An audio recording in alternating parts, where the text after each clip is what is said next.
on the term cards, but be under no illusions, it is a rather special debate. This is our Godkin Debate. We shall explain to you what that is in just a bit, but for the meantime, let's keep that air of mystery going and get right into announcements. So, first and most important is that our Christmas dinner is up and coming. Mr.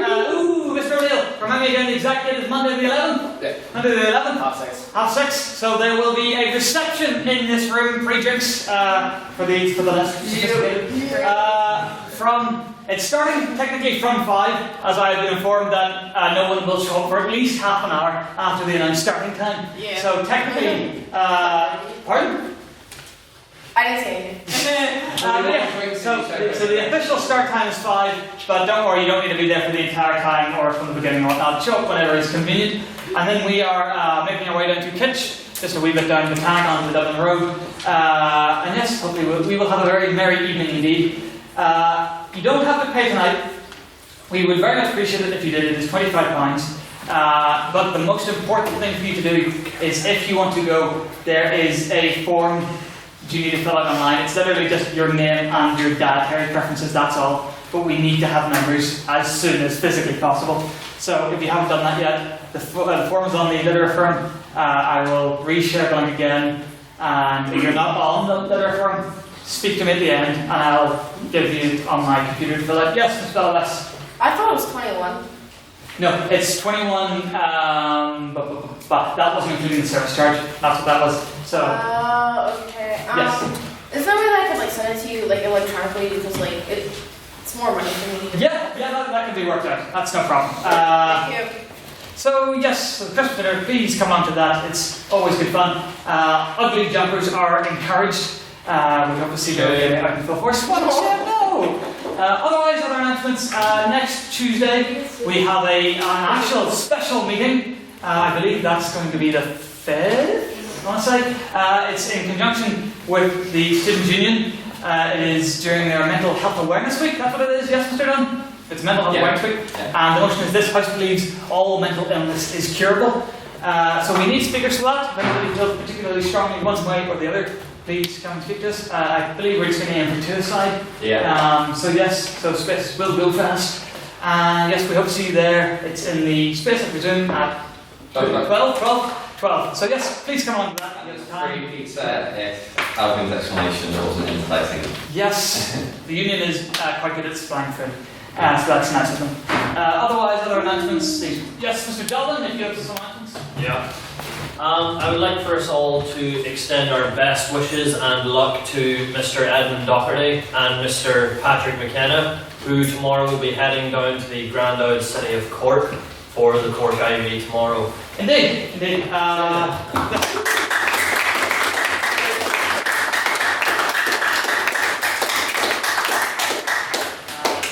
Options of congratulations, you're not being reserved for private members of the business. But nevertheless, that's just the stickler of me coming out.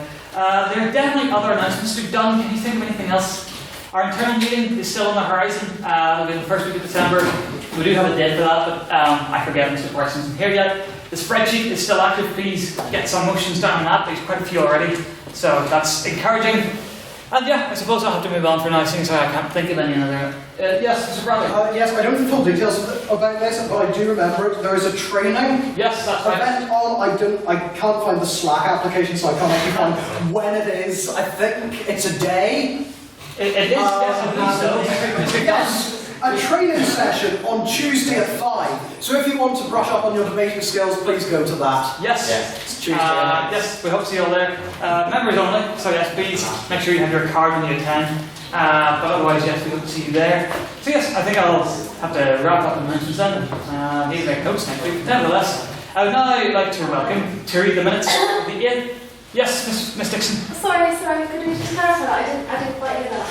We don't have many details to clarify. So, Training session? yes. A training session on Tuesday at 5. There we go. Then there'll probably be an event page up with more things. Where? Yes, you. And where? That's all I have. The exact location will be announced on the event page. It's a really relaxing to just practice your debating skills in more informal context and get some really good tips. So do. Yes. So, yes, as I was saying, to read the minutes of the 8th ordinary meeting, which was, this House would stop funding for Mars exploration. I would very much like to welcome our beloved Secretary, Mr. Peter Brown.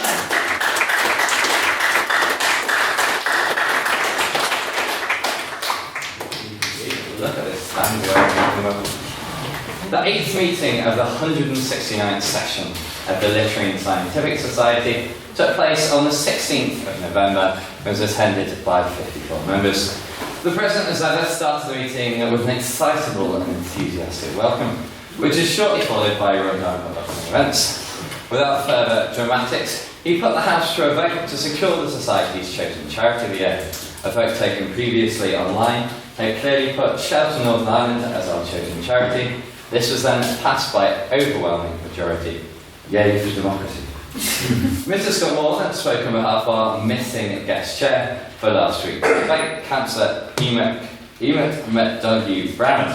Is that okay? Emmett. He explained that personal issues arose and thus was not able to attend. The President then accepted the apology. The President then vowed to get the show on the road and started around the private members' business. In the first attempt, someone had actually bothered to email their business in, which wasn't Mr. Finbar Rogers. Ms. Isha Bedowes wondered if the House would send their good wishes to friends of Ms. Bedowes, Miss Adele Fernandez and Miss Talisha Tomaso, on their marriage. The House supported this proposal. Mr. Russell Nairn, the self-professed connoisseur of cinema, asked the opinion of the long-awaited sequel to Romeo and Juliet, Sherlock Gnomes. This particular business stirred a passion in the House that I, for one, being a member of society for years, have not seen for some time. Our esteemed Chancellor for the Exchequer, Mr. John MacDonald, commented on the selling of a painting which had just been sold for $450,000. $450 million, sorry. Which is clearly an obvious attempt for Mr. MacDonald to come across as a compassionate Tory. He questioned the morality of spending so much money on a painting. Ms. Bedowes commented that it was clearly a symbol of the economic inequality that is still ever present in our society. Mr. Shea Glasgow then wanted to know the thoughts of the House of the alleged culture of sexual harassment in the House of Parliament. This delicate and sensitive topic was addressed comprehensively by the House. Mr. Dew Perry commented that the allegations were very serious indeed. With the culture currently present, it was possible that for personal or political reasons, people could make allegations which weren't necessarily true. Ms. Lily Better then responded by saying that although she agreed that there is a danger of false allegations, she pointed out the complications and difficulties that finding evidence for such harassment can cause, but stressed the importance that it can have on the devastating impact that it can have on a victim, and the difficulty victims have in standing up to make such allegations. Mr. Rupert Doherty also commented that this is clearly an historical long-term problem, which should be sorted out as quickly and efficiently as possible. It's worth noting several more important responses were then heard from the House on this incredibly important issue, all which will be found in the recording of issues like this. Business then moved on to present questions. Mr. Matthew Sullivan, in a piece of cunning trickery, asked the President if he could be any planet, what would it be? The President was noticeably bamboozled by his attempt to retain his neutrality, completely backfired, by responding that any planet apart from Mars, thus siding with the particular side of the House. Mr. Glasgow then asked what the President's thoughts were on Greggs replacing an image of the baby Jesus with a sausage roll. In a successful attempt to stay neutral, the President commented that he was just simply confused, as he often is.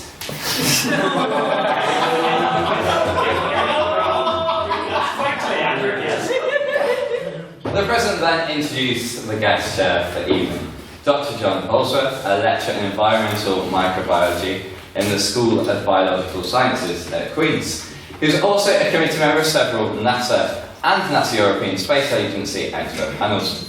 After his opening remarks, the President introduced the motion this House would stop funding for Mars exploration and took a vote on prior opinion, which read 11 for, 26 against, and 6 abstentions. Opening the debate was maiden speaker Mr. Ted Pine. He made it very clear that the proposition were not against space exploration and thus its associated benefits. He even went on to say that although the two sides may have some agreed goals, but crucially, there will be much more benefit financially and intellectually to explore other parts of space. He detailed the rich resources which with good research could be found on asteroids, and he vowed for us not to be buried in the red sands of Mars. Starting the case for the opposition was Mr. Conor Hogan, who was attired in a lovely shiny space hat. He got like extra points or something. He argued that despite Theresa's promises that will be strong and stable, there was no guarantee that this would happen forever, and it would be naive to think so. And thus, Mars exploration was essential.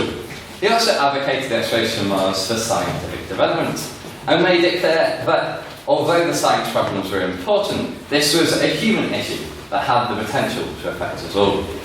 Continue the argument for the proposition with Miss Lewis McCullough. She said to Mars, to Bruno Mars, we as a society are obsessed with that great planet. While she argued, it wasn't practical or necessary to explore the planet. She cited Trump's wish to have men on Mars in the first term of office was simply ridiculous. And to round up, explain that considering we aren't exactly doing a fantastic job of looking after us, our Earth and the people here, we should look there first. Continuing the case of the opposition was Miss Randman, who stated that this ever-important issue had been present since the Cold War. She advocated that life on Mars was more than possible, with several scientists showing the potential for agriculture too. This was more than possible for Mars exploration, and it was an imperative next step for humanity. Speaking third for the proposition was Mr. Matthew Sullivan, who stated that it would be more financially efficient to drain the sea than pursue a programme of Mars exploration. Continuing the theme of the sea, he also encouraged further exploration of the oceans, explaining that the geological and biological benefits of both. He argued that up to £10 billion had currently been spent on Mars exploration, and thus could be put to far better use. Third for the opposition was Mr. Lorcan Conlon, who was also making his maiden speech, arguing that the only way for humans to achieve long-term survival was to become a multi-planetary species. Achieving life on Mars, he argued, would be humankind's greatest achievement thus far. He argued that Mars was the obvious choice due to funding, its proximity to Earth, and the research already undertaken of the planet. Rounding things up for the proposition was Miss Emma Perotti, who none of the opposition speakers was safe from in countering that argument. In countering the financial argument of the opposition, she explained that it wasn't Mars exploration, but Mars exploitation. She then went on to state that there probably wasn't life on Mars, so why should we really bother? In conclusion, she reinforced the notion that they weren't against space exploration, but this was just not best spent on Mars.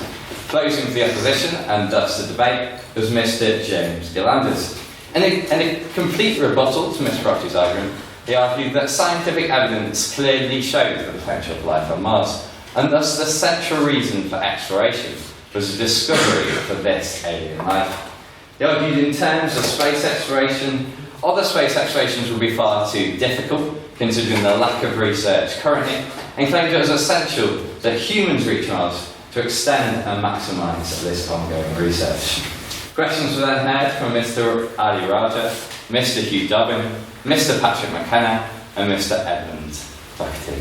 A vote was then taken on speakerability, which read 7 votes to the proposition, 15 votes to the opposition, and 9 abstentions. Thus, the motion was rejected. May I take the minutes as read?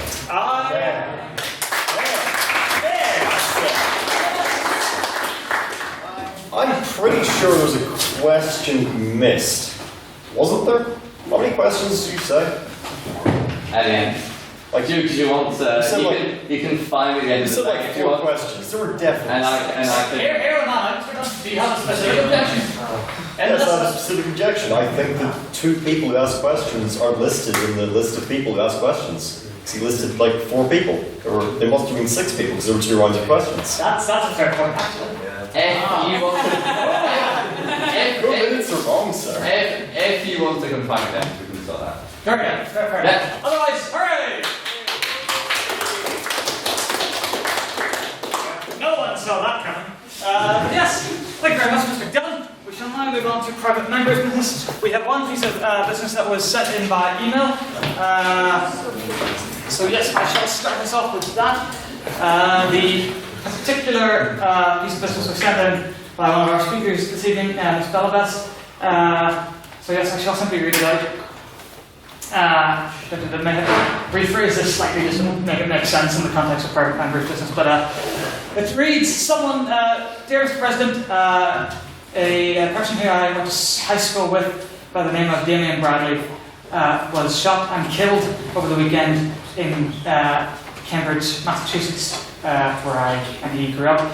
He was friends with some of my friends, and it has deeply affected me, and I would very much like to implore the House to pass a motion of condolences for his friends and family. Ms. Belvis, I believe you wish to say a few words on this? Yeah, so I went to high school with him, I went to math class with him, and actually found out, because it was mostly through like social media, that he wasn't actually shot, but he died because of opioid addiction, so he wasn't shot, which is like a growing problem in the US. He was someone who was very troubled. He was homeless for a period of time, and that's around the time that he started using drugs. And I feel like it's a real shame that in one of the richest, I live in the top 10 most richest zip codes in the country, that I have somebody who died of homelessness and opioid addiction, and I think it shows the massive economic inequalities that we have in our society. And so like I hope that like this this has really inspired me to when I go back home to do more for the community. And so like I really just want to like raise awareness about like drug addiction and homelessness, and like so that you can also do stuff for your communities as well.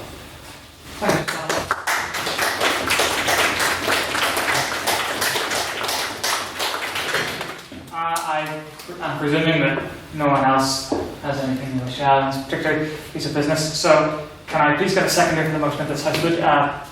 Wish its condolences to the friends and family of Damien Bradley. Second. All those in favour say aye. Aye. All those against say nay. All those abstaining say nay. Passed unanimously.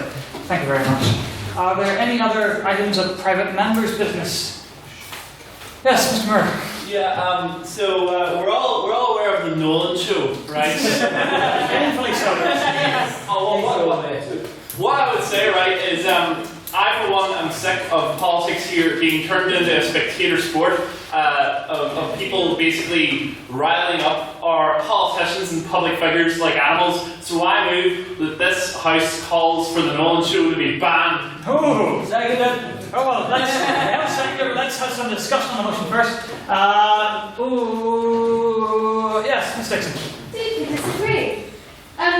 Sorry, a free falling and intense debate is the beginnings of any action. There can be no action without thought, and no thought without words.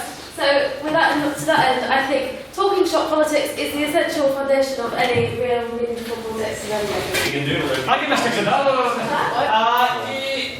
Yes, good sir.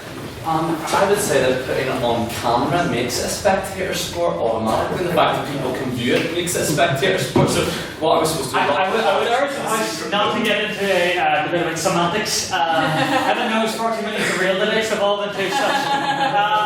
Yes, Ms. Dixon, briefly respond. What is a democracy without its spectators? Or we not all be spectators and all... Please, sir. Mr. Galvin, on your please, sir. Well, it's within the specific context of Stephen Nolan, I think. Well, I think that what Mr. Moore is trying to refer to is the fact that as far as getting meaningful debate out is that Stephen Nolan is utterly useless insofar as that fact, and that people just interrupt every politician speaking every 2 seconds. But you're not answering a question, you're not answering blah for about an entire hour. But at the same time, that I don't think that that's what the Stephen Nolan show exists for. I think that Stephen Nolan is there not for meaningful debate about what politicians actually do or any real reflection. It's more so just to show what people are supposed to be angry about, and showmanship to that effect. Thanks, Doc. I believe Mr. Hogan wishes to say something about the... In my defence, from my phone just going off. That was merely me live streaming the event here on my way down, so that I would be caught up and I know exactly where I was. You know that's dedication. Exactly. And on Stephen Nolan, because I might as well know. I think that there's a place for every sort of media, but that maybe we should recategorize Nolan away from, because I mean, away from politics and more towards entertainment, like something like, you know, whatever WWE was categorized as. That same sort of category. Mr. O'Neill, you've had your hand up there for a while. Yeah, my arm was about to break off. I actually think it's really surprising that in the 21st century we're seriously talking about banning things, especially with government media and news. And I absolutely reject the motion because that's the first thing that Adolf Hitler tried to do when I went up to the ban. Thank you, Mr. O'Neill. Yes, Mr. Michael.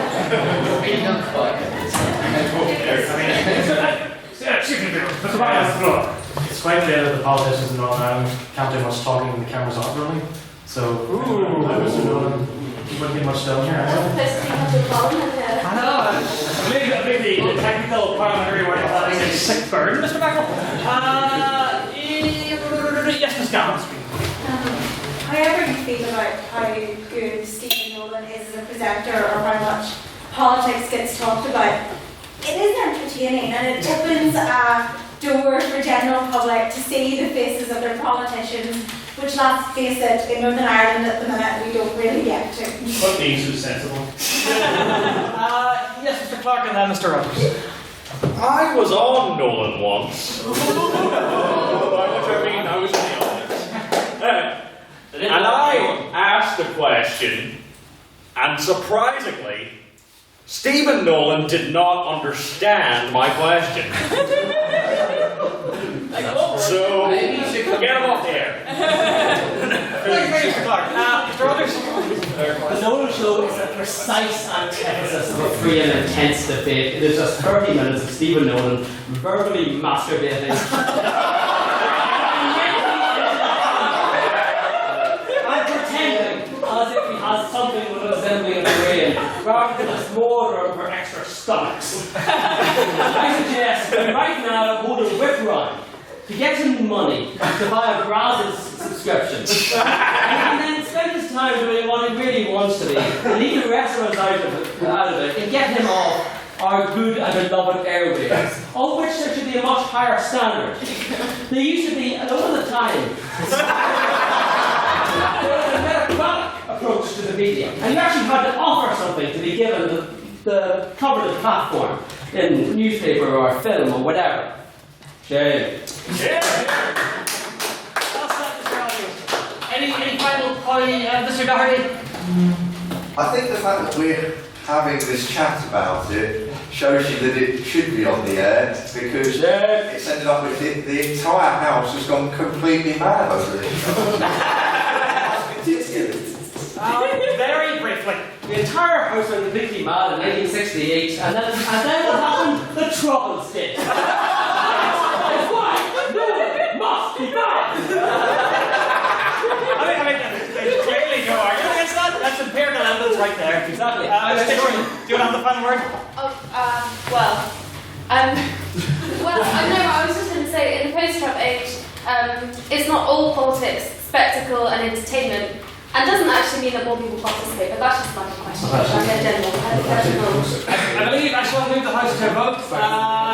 Mr. Moore, would it be in the spirit of the intent of the original motion to say that the motion is this House would remove Stephen Nolan from the air? This House would expunge the Nolan Show from this planet. We have a seconder. So, Expunge, is that the word?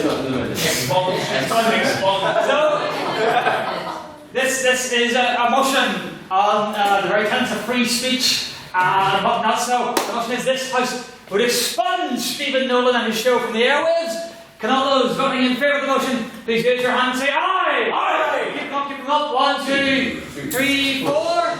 We have 4 in favour, Mr. Secretary. Fuck, come on! Sorry, Mr. Clark. Can all those who would like to vote against the motion please raise your hand and say nay? Nay! Oh, haters! That's right. Mr. Clark, hand up for 1, 2, 3, 4, 5, 6, 7, 8, 9, 10, 11, 14, 15, 16, 17, 18, 19, Mr. Secretary? 17. 18 it is it? And all those who'd like to explain the motion, please raise your hand and say "Mayor." 1, 2, 3, 4, 5, 6, 7, 8, Mr. Secretary. 8. I believe the motion is defeated. Mr. Nolan shall not be expunged from the airways by this society, at least. Who knows what the future holds for him. I will take one final item of private members' business. Mr. Sheldon looks so eager, so Okay, so a lot of you probably already know this, but in Zimbabwe, there's basically, a lot of you probably know that in Zimbabwe, the dictator is a guy called Mugabe. Was, yes, big wrong. And there's a whole thing now because he wanted to, like, he was getting on, so he wanted to appoint his wife as his vice president, so she would succeed him. The military were like, you can't do that. And then they sort of put him under house arrest. And now loads of people think, yeah, it's going to be a great thing, Mugabe's gone, everything's going to go for the better. Does anybody else in this house think that things are actually going to get better in Zimbabwe, given that Mugabe's vice president is going to become the president in the face of a military coup? I don't think things are going to get better. that's an interesting point, Mr. Sullivan. Who would care to comment? I'll go with Ms. Valdez first. No, I actually don't think things will get better. There's evidence that one of the big players behind the coup is China, which is increasingly more and more of a big player in many African countries. For example, I am of half Algerian descent, and living in Algeria for 4 months, one of the things that I saw was that China had more and more influence in the North African and in the African region, even though Algeria, as in many African countries, have a huge amount of unemployment. They still brought in workers from China to do work that Algerians should have done. So, like, I actually think that China is going to become more and more of a player in countries like Zimbabwe, and is going to perpetuate this sort of neoliberal economy, which is, really being oppressive against the working class. So no, I don't think things are going to get better. Thank you, Ms. Valdez. Who else? Yes, sir. I don't think things fundamentally will get better, at least in the short term, but I think that it's really important not to ignore change, because fundamentally the only way that things will improve in countries like Zimbabwe is through radical change and the people effectively taking power back into their own hands. Well said, good sir.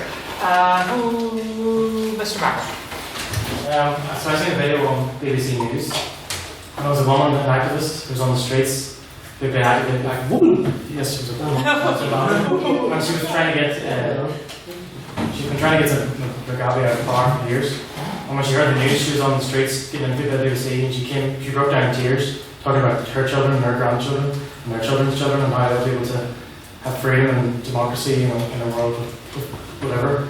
I think with Mugabe gone, it's, even if in the future it doesn't pan out the way that she sees it, to have the people believe in a world without Mugabe is enough of a positive that Mugabe being removed, at least it was already beneficial to Zimbabwe.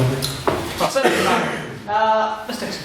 I think it's important not to overstate the importance of Mugabe himself going. While it has a symbolic value for the people themselves in terms of giving them hope, actually, if we're wondering about improvements in Zimbabwe itself, we're talking about economic, or we're talking about political stability, we're talking about corruption, actually all those things were actually perpetuated a lot by the Vice President. And he's got a history of violent repression against people from the 70s right up until about 2009. So, like, realistically, while it might be like, who symbolically Mugabe's gone, actually it's not that big deal. And one final, yes sir.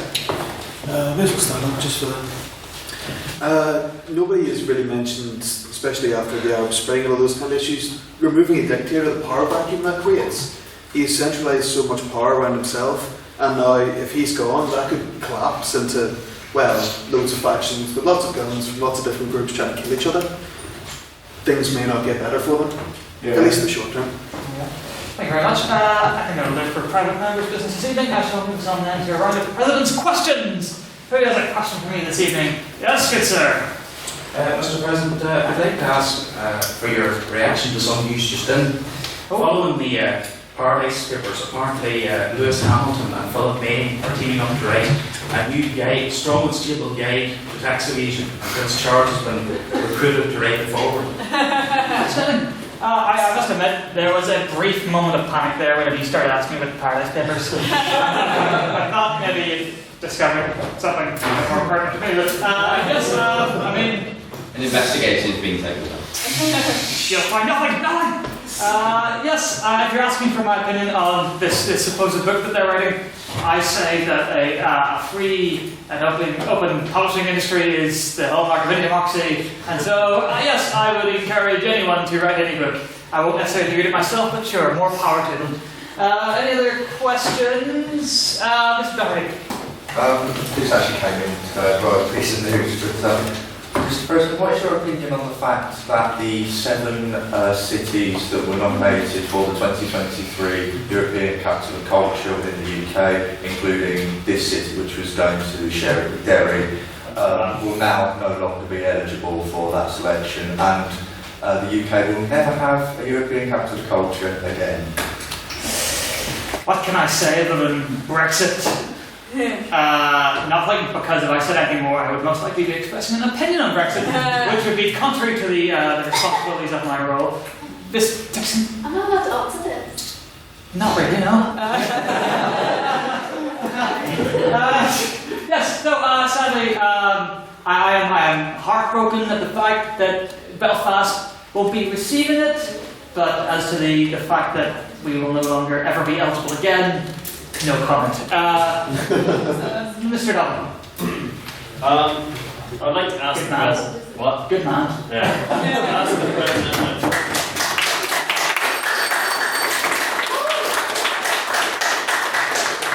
I'm curious to know who is the president's favourite superhero. I'm fairly certain I've told you before. Now, would it be far too boring for me to say that? You know, telling you would be an opinion between Marvel and DC. Would that? No. Would that?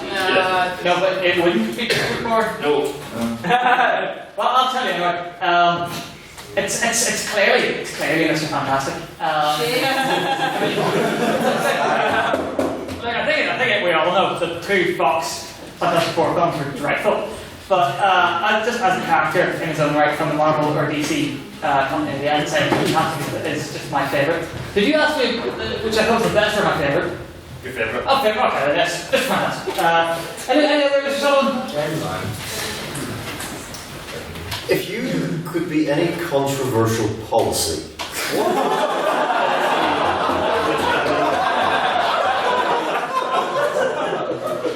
I would make it illegal for anyone to not be me, and the punishment would be death, of course. you would be making it illegal to make anybody not you. Yes. Yeah. Okay. Yes. So, and if anybody was going to be coming to me, all they would be, it would be similar to a situation of war, where ordinary laws and due process would be suspended, and you'd just be put straight to death.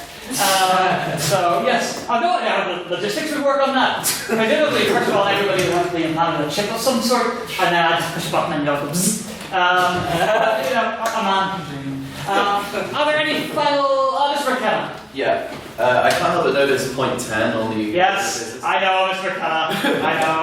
I know. It's a great night. Not everyone's picking up their ordering papers. Yes. And where is my desk chair? Unfortunately, there were plans for there to be a guest chair, but it was only discovered at about 5:30 this evening that she wouldn't be able to attend. Yes. So I was able to remove her from the other side of the paper, but alas, I forgot about the second half. So yes, I mean it's a kind of a running joke / tradition of my presidency that there hasn't been a single order paper so far with a mistake on it.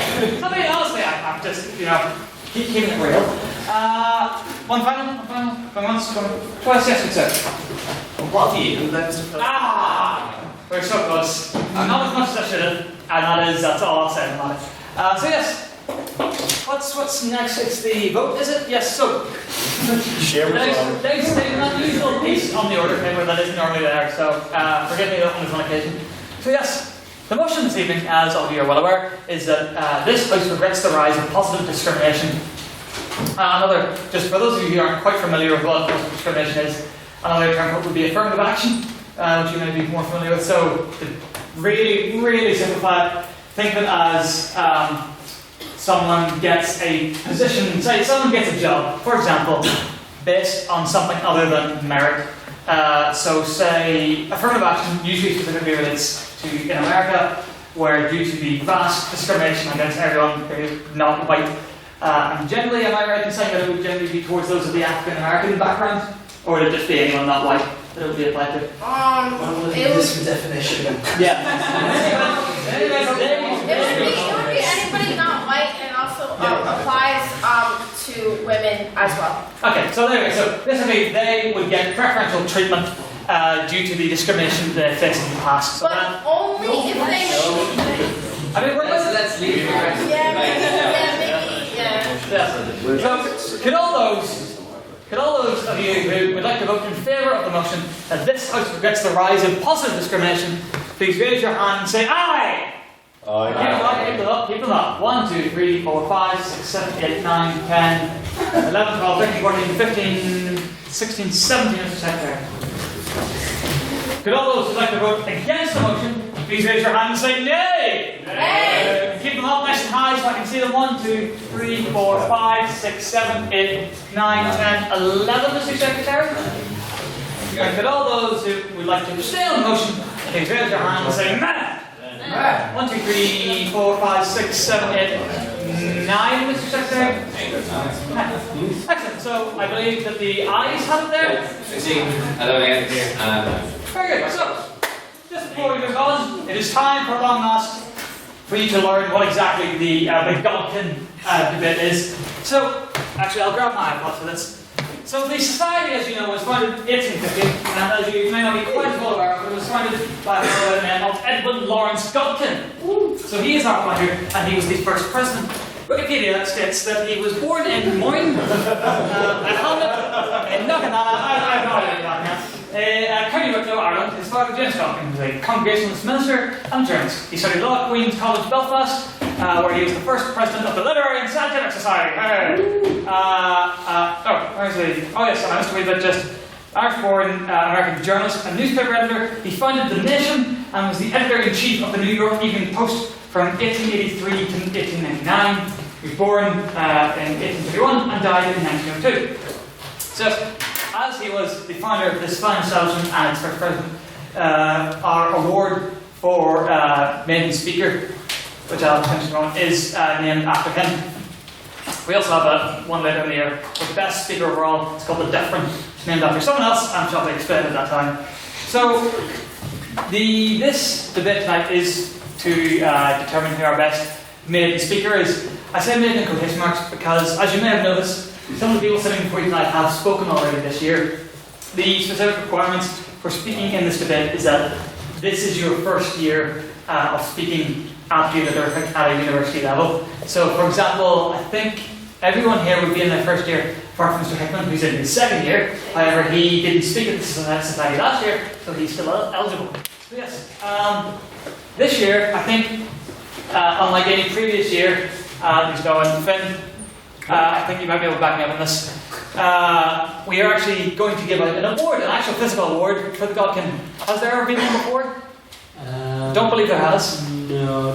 Probably at most a glass of wine or something. Might have been an Amazon voucher or something. But so this year, I'll just get this out of the way.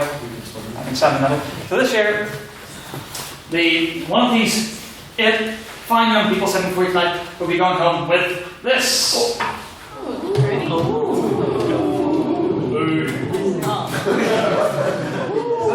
So yes, the council is looking in to see if there's somewhere that does reasonably inexpensive glass engravings, and if there is, then the winner shall have the name engraved on. But otherwise, I don't believe there's anything more than I can say with Godkins there, Mr. Secretary. Is that everything? So yes. Oh yes. There's in fact, I should introduce our judges. So, judges, please take your feet. So, our fine panel of judges this evening. On my far left there, dressed all in black, standing at 5 foot 8, it's Matthew Bradley!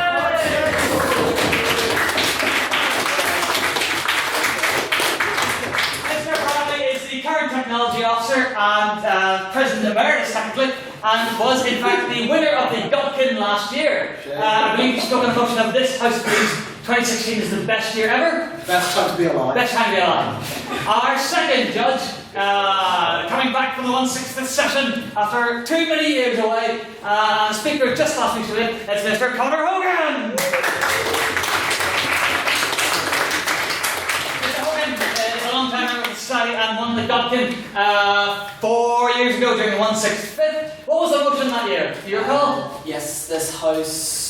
Something to do with universities. This house brings too many people to the university. That's what it was. That's the one, yes indeed. I believe that there should be a recording of that. So yes. And our third, final, and by no means least speaker this evening is our current internal convener, Sir Matthew Bryson.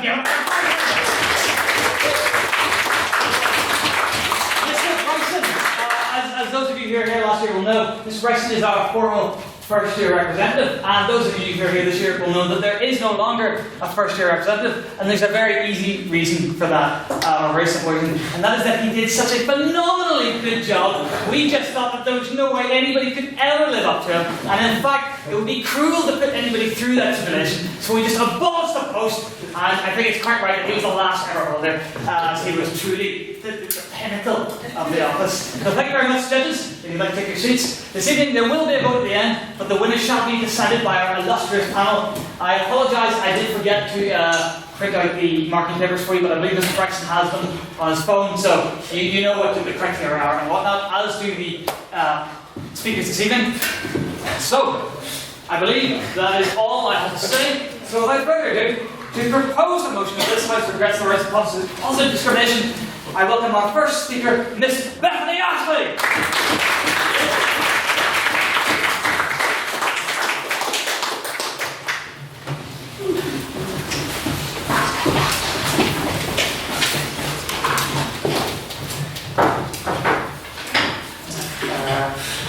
Yes, go ahead. Okay.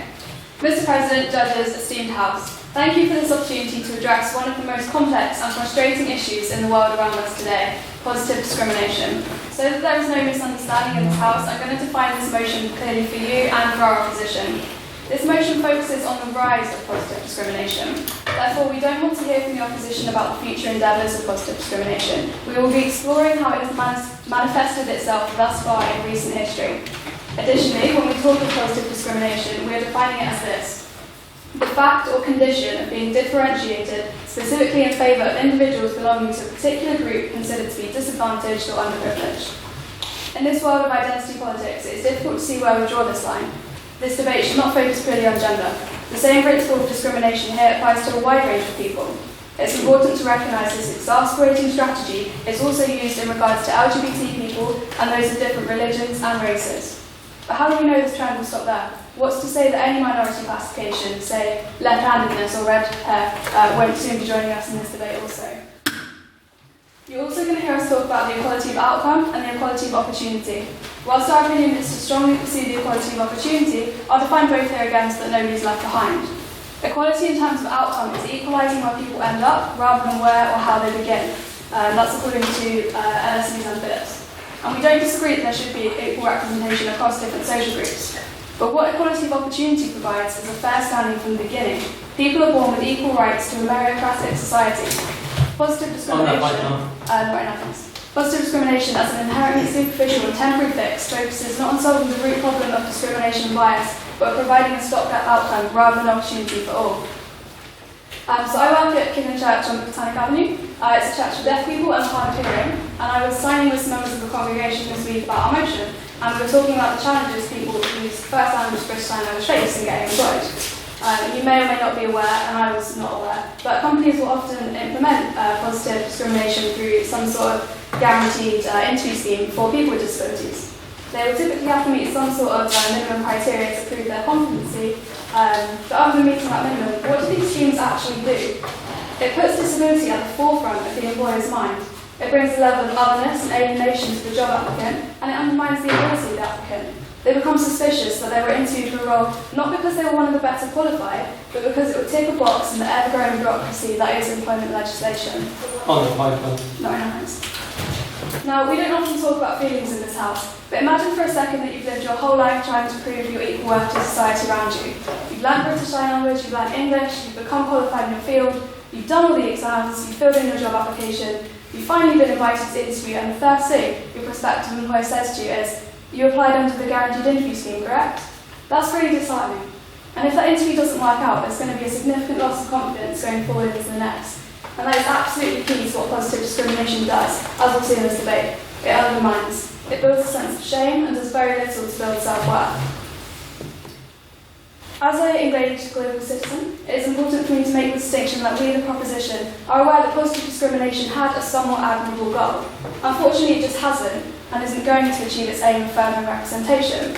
Just because there is a particular quota of women in a political party, that doesn't necessarily mean that the time or money spent discussing women's issues will change.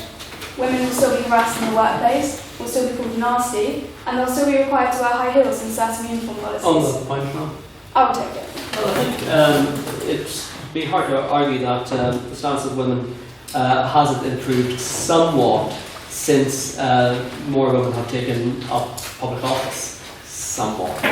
I do agree with you to some extent, but I would question whether that was to do with the rise of positive discrimination as a policy, or whether it's to do with the change in attitudes, as hopefully you'll see later through our speakers.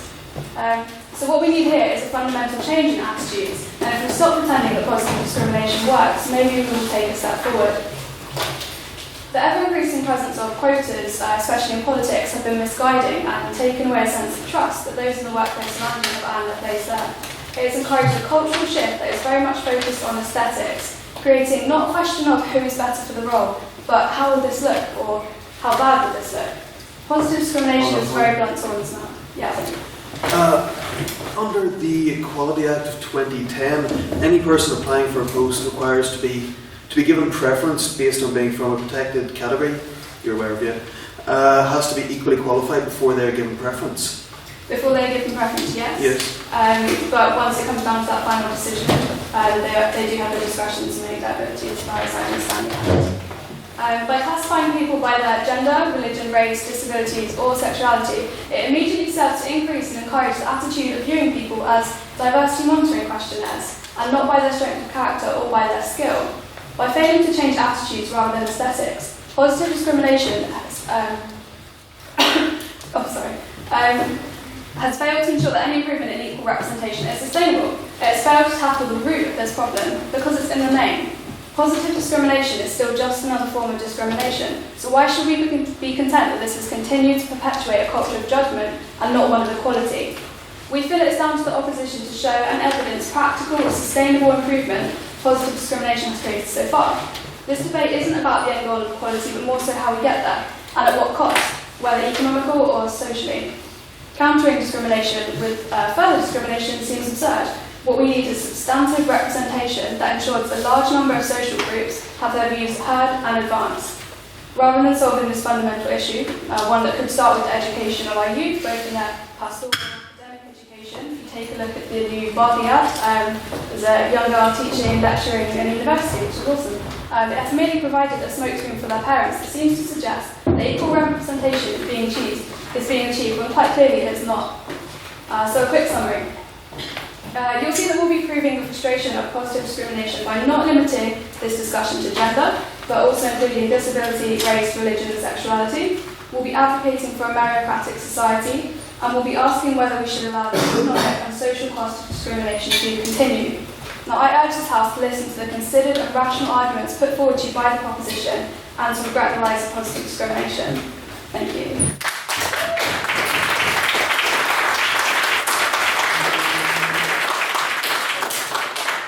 Thank you very much, Ms. Ashley. And now, to open the case for the opposition in his maiden speech, no less, I'd like to welcome Mr. Jimmy Cheng.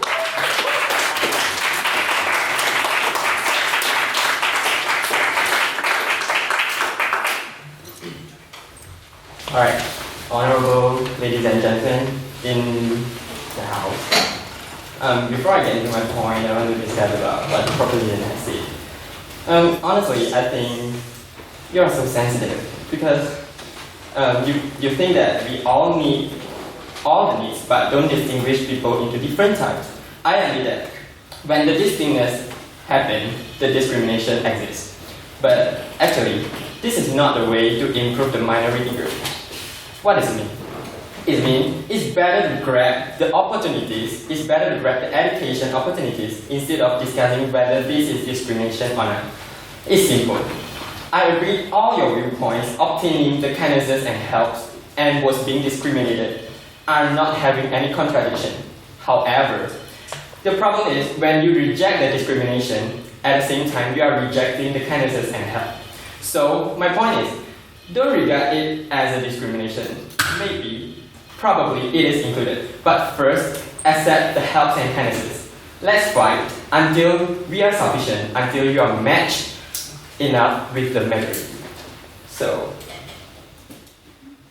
and continue to my point, this act declared is in order to provide convenience to against the weak point which some group of people might have. And for me, I don't think this is called discrimination.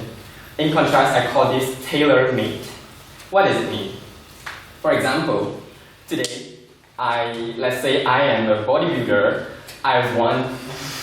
Let's say I'm a bodybuilder. I want to buy a shirt in a sports shop, but I'm still a starter for the bodybuilder processes. And then I go into the shop. The staff bring me the shirt that fits my body shape. I feel unhappy. And so on. The staff bring the bigger size of the shirt, but I don't still feel satisfied. So, therefore, if we always regard the tailor-made as discrimination, then the world will always fully fill with the discrimination. We always say that everybody has to be equal in this society, but if we always hold a sensitive part, regard the kindnesses and helps as discrimination, and push away the kindnesses we provided. On that point? Sorry. Then this is the main issue. I will repeat that. But if we always hold a sensitive part, regard the kindnesses and helps as discrimination, and push away the kindnesses we provided, then this is the main issue that influences the equality. So, if we don't hold such a sensitive part and think about what I need and think about what you need, and then make some improvement in this little issue, then the equality will happen. So let's say in a football match, the organizer letting the disabled people sit in the first row, or reserving seats for disabled people on the bus, or giving a job to a disabled people rather than an able-bodied person. Is it discrimination? No. When the act offered kindnesses doesn't mean your effort will be ignored. The policy is just trying to give extra help. If there are some employers who really want to discriminate by giving you kindnesses, he can just ask you to go back home and rest but still pay you the same salary. And if you don't like the job with this policy, you can just quit or you can just switch to another companies which have no this rule. What's let's define what's the meaning of discrimination. You have been constrained to only work in a workplace where have this kind of rule, and if you work in the places where have no this rule, you got punishment. That is discrimination. Now the situation is, you can work in every situation, every institution, but some of the institutions just provide this kind of rule to give you extra helps.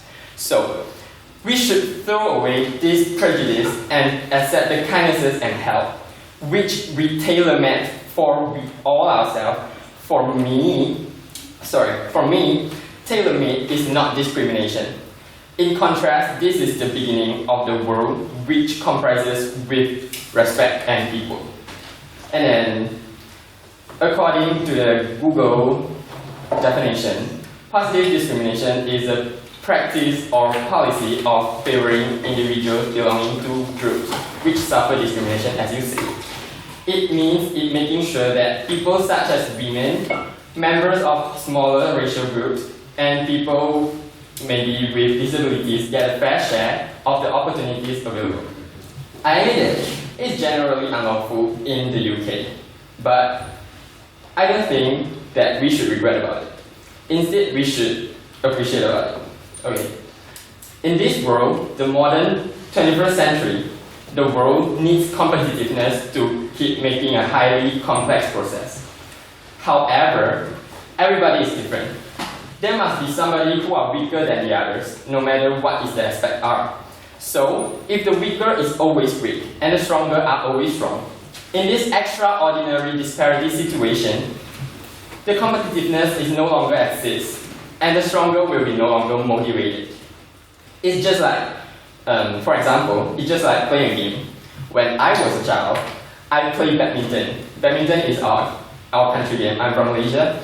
I'm really a bad player, but I have a very good teacher, and not teacher, he's actually my opponent. And he's a very good player.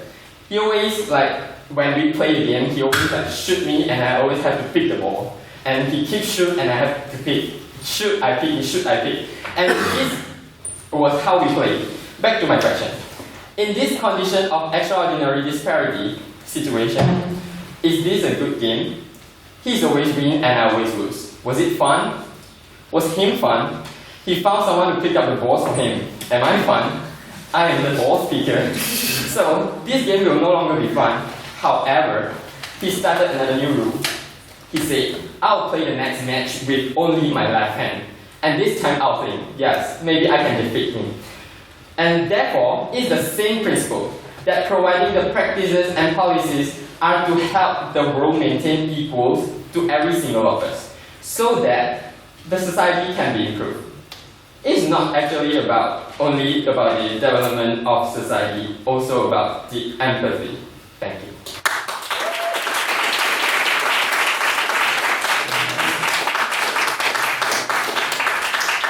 Thank you very much for that wonderful speech, and another round of applause for his main speech.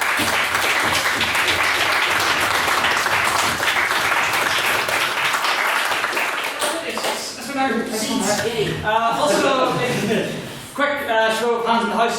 Would anybody like a window or two opened? Yes? Yes. Yeah, okay. I'll get it open once the next speaker begins his speech. Can we all please welcome, to continue for the proposition, Mr. Jude Perry.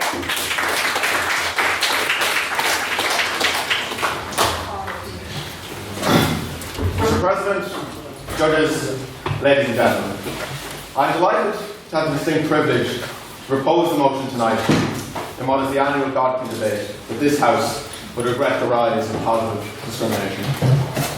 Ladies and gentlemen, an oxymoron is a figure of speech when two contradictory phrases are put together.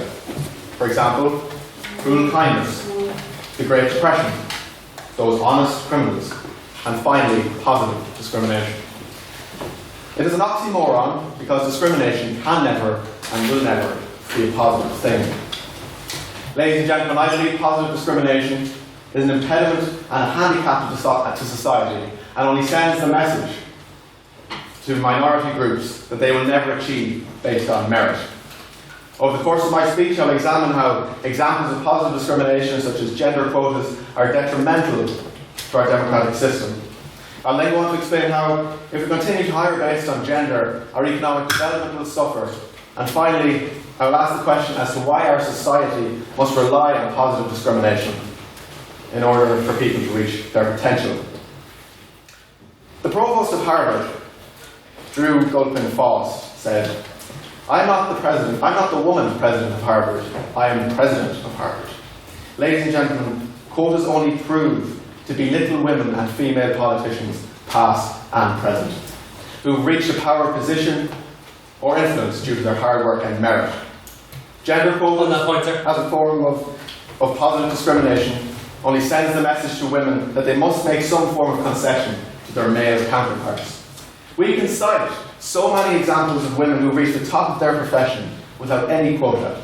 Sheryl Sandberg, the Chief Operations Officer at Facebook, and of course Chancellor Angela Merkel. No, thank you. The way to encourage more women into political life or positions of power is not to offer them some petty token of gratitude, but to address the problems that prevent them from going forward in the first place. The rhetoric that female politicians need a leg up over their male colleagues is patronising at best and sexist at worst. On that point. No, thank you, Scott. Women, just like men, should be chosen on their ability, their policies, and commitment to their constituents. They should not just be there to tick the box, Mr. Rogers. But women, unlike men, are more belittled by the lasting legacy of cultural, basically, second bestness. Yeah. And I fully agree with you, and that's actually the point that we're going to discuss, that why is, as a culture, we have this. And positive discrimination doesn't do anything to lessen the inequality. it only makes it that women have to be in that position to tick a box. And that was the point that this first speaker for the opposition brought up, that by having positive discrimination, it will increase equality. That is simply not true. It will only fill to tick a box. Instead, a better effort should be made to encourage participation among all citizens. Through this, more women will get involved at grassroots level, and hence a larger number of female candidates would follow in politics. On that point, Right. If we go back into our history, we can find women of great inspiration. And I am thought of a woman who lived from my home, Countess Martins, an Irish revolutionary leader and founder of the Free State. Her portrait now hangs in the Irish Parliament. She's a reminder to me that anyone, regardless of their intelligence, regardless of their gender, if they are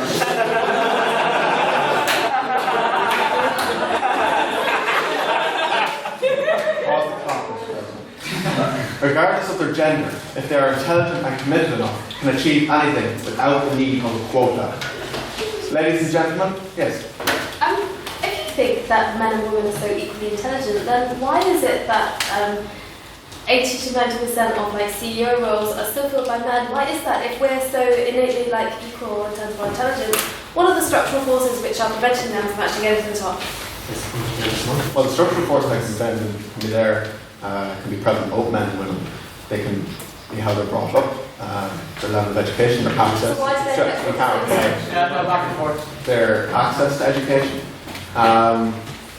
It's those structures that are in place. You can't reply. Sorry. Ladies and gentlemen, if we reach a stage where our top industries are choosing their employees based on race and gender, not on qualifications or substance, we will have a clear lack of accountability and incompetence will start to creep into our industries, which will substantially slow down economic growth. So if we take an example, 3 people are going for 2 high-paying jobs in the technology industry at Apple. Now, there are 3 men and 1 woman going for the job. 2 of the men have a PhD in computer science or something of the like, and they meet all the necessary criteria. The 2 have studied up for 7 years to achieve their degree, and they've dreamed to land a job at Apple. However, at the same time, a woman is going for the job. She has a bachelor's degree in computer science, a 2-2 even, and she doesn't even have a master's. However, Apple have recently adopted a policy, and they have to reach a certain number of women to fill their roles. So, when that person comes to make a decision who will be hired, he chooses 1 man and the woman, the lesser qualified woman. Does that seem fair? I don't think it does. If we reach a stage, instead, a better effort should be put to encourage participation among all citizens. To this, women would... Apologies. That doesn't seem fair to me, ladies and gentlemen. In conclusion, you do not fight oppression by oppressing other groups, and not giving a job to a more qualified individual on the grounds of innate characteristics is wrong. We need to reevaluate ourselves as a society, because positive discrimination does not lessen inequality, it only fits to tick a box. Thank you very much.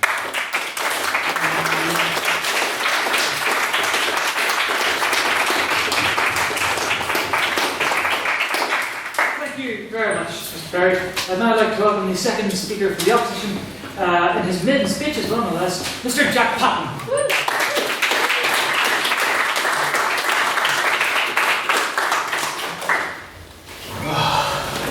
Before I start, I just want to mention how terrifying it is standing up here.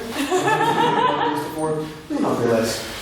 Honourable ladies and gentlemen of the House, Mr. President, I come from a different educational background than many of the people in this room, being that I do a STEM subject rather than a humanities one. This is relevant for 2 reasons. 1, I have a perspective on this issue that may differ from other members of this House. And 2, I probably won't be using any words longer than 3 syllables. So, on the point of perspective, my degree is often described as a degree in teamwork, and after a year of doing it, that's held pretty true. One thing all this teamwork has taught me is that on any given team, you deal with a diversity of perspectives. Because if I'm going to try and solve a problem with people, if I'm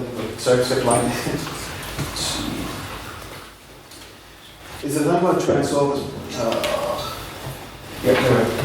If I'm going to try and solve a problem, I don't want to do it with a team of 4 clones of myself. We would put the problem in the same context and come to the same solution using the same experience from the same background. Whereas if I'm working with people from a diverse range of backgrounds, then we put a problem in a context outside of my experience, bringing concerns I never would have thought of and solutions that are outside my frame of reference. This is why a diverse workplace is important. And one of the ways to ensure that diversity is through positive discrimination. Now, I know this example is a wee bit abstract, mostly because we know if practical coding technology is ever achieved, the entire human race will be crushed beneath the boot of the Honourable President. But it's an interesting illustration of the issue we are facing. So that's one of the positive impacts positive discrimination can have on the workplace. Now I'm going to go into an example of why it's necessary from a statistical point of view. Broadly speaking, a random sample, that being a sample that is selected without bias from a population who all have an equal chance of being chosen, will reflect the general trend present in that population. To borrow an example from a GCSE biology teacher, if in a population of rabbits, 10% have white tails, and you draw from that population a random sample, you would expect that 10% of your sample would have white tails. If this is not the case, you must assume some factor has biased your sample. So with this concept in mind, let's move to a slightly more complex mammal than rabbits, Metropolitan Police Service. The Met have over 40,000 total full-time employees. If this workforce was a random sample, drawn without bias or impacting factor, you would expect the sample size to reflect the general trends in the populations drawn from that population being London. So, I'm sure you know where this is going, but I'm going to finish the point anyway. In London, the population the Met are drawn from, 4 out of every 10 people come from an ethnic minority background. In the Met, that's 1 in 10. From this information, you can draw 3 possible conclusions. Either 1, there is some level of bias in the recruitment process that prevents people from ethnic minorities joining the Met. 2. On that point, doesn't that just prove then that positive discrimination doesn't work? This is before the implementation of positive discrimination, which happened after the statistics. See, 2, there is something deterring people from the ethnic minority communities joining the Met. For example, the belief the organisation is biased against them. Or 3, that people from ethnic minorities are somehow less able to be police officers. The solution to 1 and 2 is the same. Use positive discrimination to cancel out any bias that may be present in the recruitment process and show communities the organisation is not biased against them. In summary, positive discrimination leads to a diverse range of backgrounds being present in the workplace, which aids in problem solving as well as promoting consideration of a greater range of potential impacts. Positive discrimination also helps to ensure that a workforce is demographically representative of the population it is being drawn from, which ensures that all sections within the population have equal access to opportunity and no community feels biased against. That's the end of everything I have pre-prepared, which I burned through rather faster than I thought. So I'm going to try and go back to some of the points the last speaker brought up. Your example of Apple, I don't know what American law is like, but as I brought it to the first speaker, the law in the UK under the Equality Act of 2010 is that no candidate can give a preference based on being from a protected community unless they are equally qualified to other applicants, which means your example does not hold in the UK. Yeah, nothing else to come back on. Thank you very much for listening to me ramble. Oh, do you want to? You're basically saying this will make them more represented in the police force, stuff like that. But that doesn't stop them being discriminated against, because when they get in that workforce, they may be discriminated against for other ways by giving them lesser jobs, not putting them up in their positions. So how could positive discrimination solve that when they're actually in the workforce? Well, obviously that's an institutional issue to do with Met, and I Wikipedia them briefly before all the different workings. But at the end of the day, if it's applied evenly to all their internal issues, then process like will rise up, they will change those things, and then will no longer become necessary. Very much. I hope you will vote for the opposition on positive discrimination not being a negative force to our society. Thanks very much.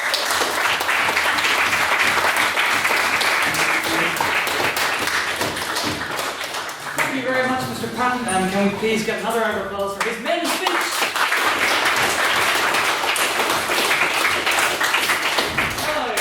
the third speaker for the opposition, it is my great pleasure to welcome Mr. Edmund Doherty.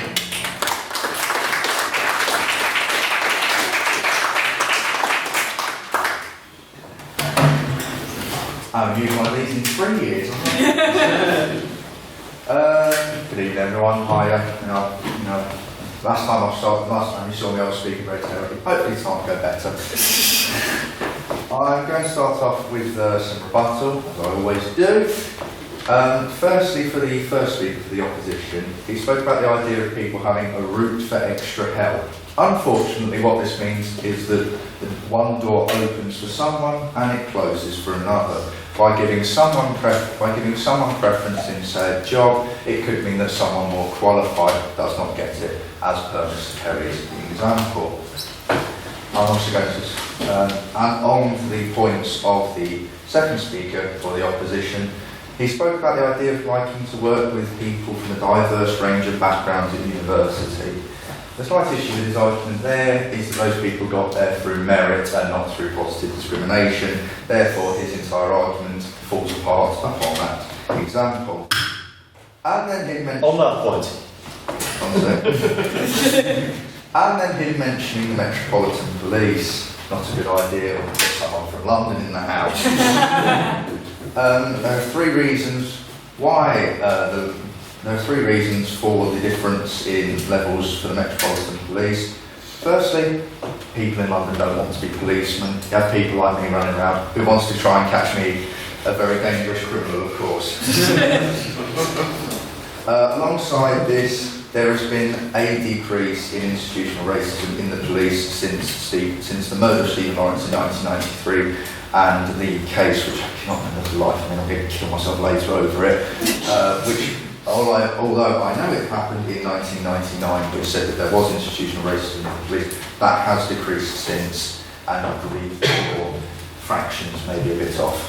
Alongside this, racism and institutional biases in the Metropolitan Police and the reason for people from minorities, especially from those of black minorities, and I hate to stereotype people like that, but this is one of those places where you kind of have to.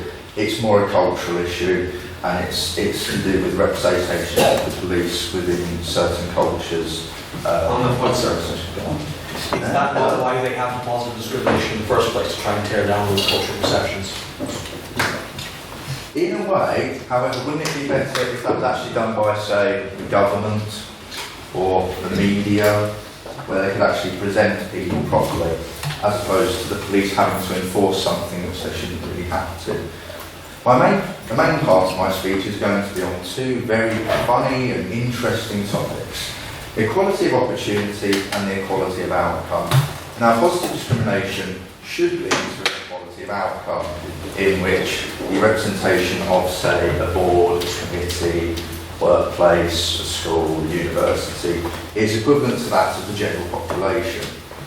However, what this leads to is people getting a job, getting into school, getting into university, through none of their own merit, but only through who they are, their superficial features.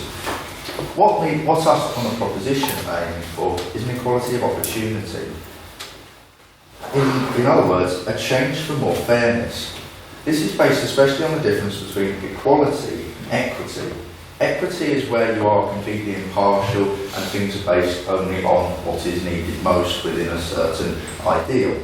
In the case of, say, a job interview, the person who is the most qualified and best educated and best experienced for a job gets that job from Mr. Rogers. You're somewhat skirting around the issue of ingrained prejudices and bias, which does not lead to equality of opportunity through no fault of someone's own.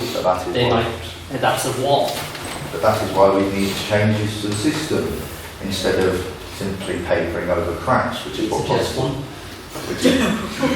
As I mentioned before, better representation in the media of people like minorities, as they are poorly represented. As I was saying, before I was rudely interrupted.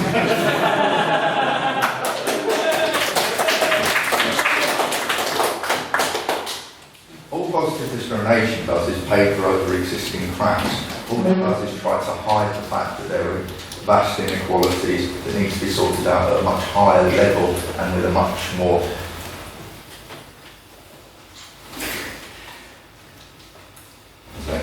I'll remember the word.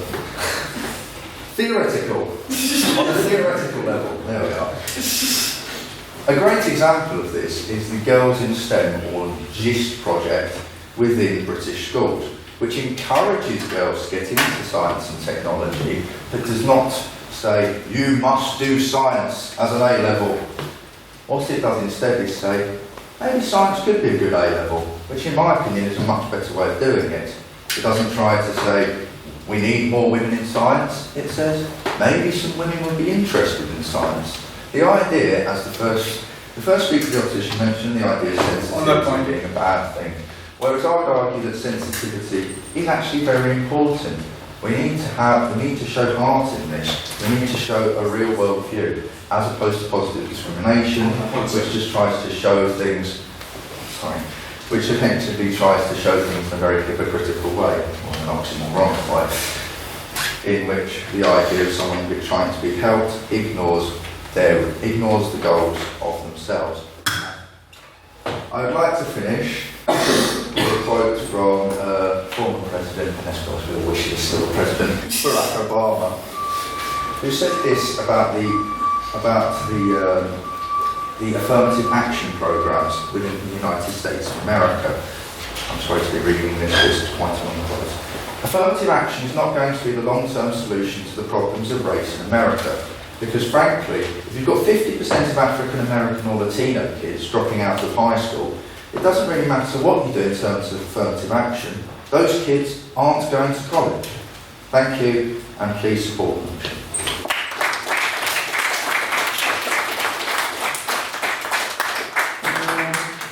Thank you very much, Mr. Doherty.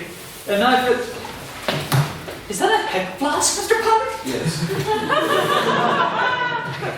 Fair enough. Yes, and I'd like to welcome the third speaker to the opposition, Miss Aisha Bellas.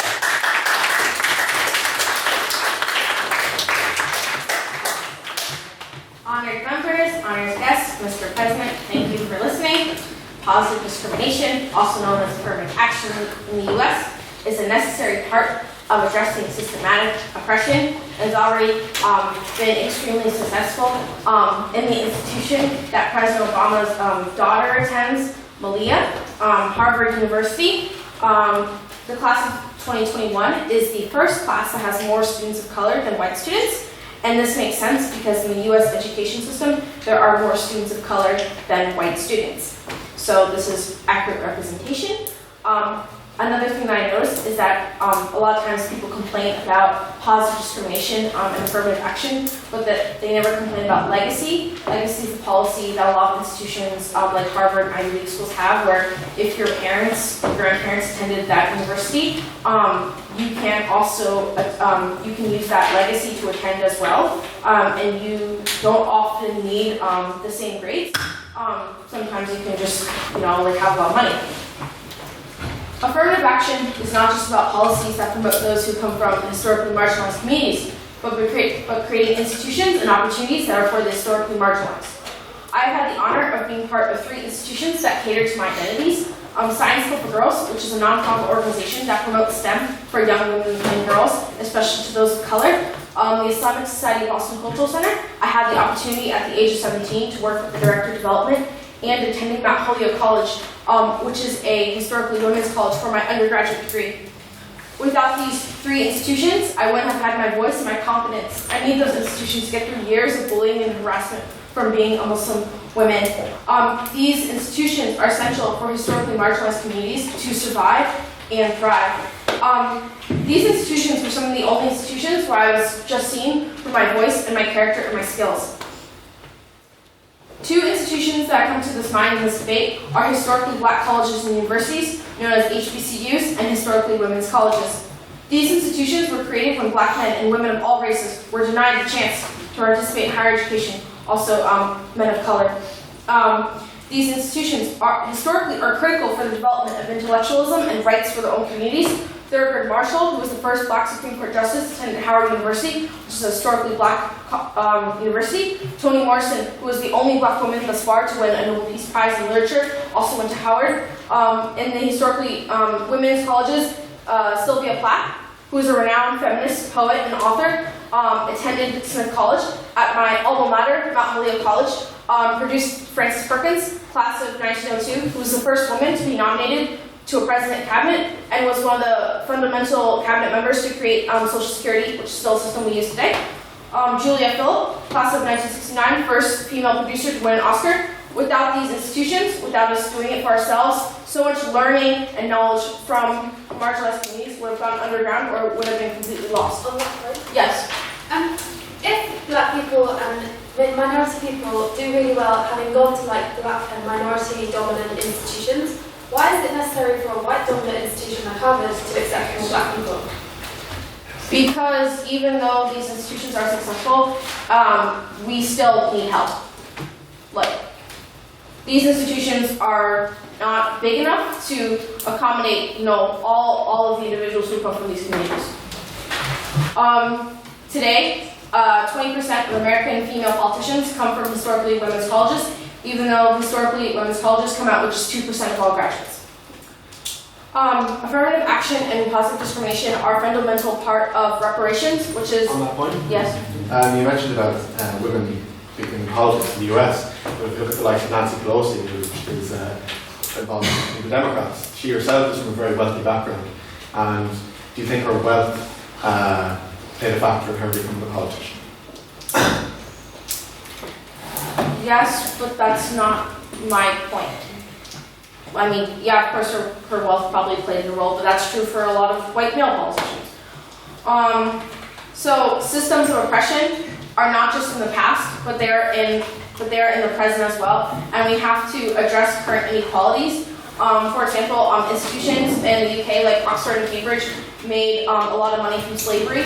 A lot of their benefactors were huge merchants in the slave market. However, between 2010 to 2015, only 3 of Oxford's 32 colleges made an offer to a black A-level applicant every year, even though there are at least 400 black students who are getting 3 A's or better at A-levels every year. So this only shows that we need more positive discrimination and more affirmative action. Not now. We need positive discrimination hand in hand with a system that actively seeks to involve students and members from historically marginalized communities. That's it. Do you want me to address your point? Who was the point? Yes? You mentioned that around 400 black students in the UK get 3 A's. I would just like to say that 3 A's is not the requirement to get into Cambridge and Oxford on its own. You have to go through a series of very rigorous tests, including, if you're doing law, the Cambridge Law Test. So I feel that you've written out a lot of that process in your speech.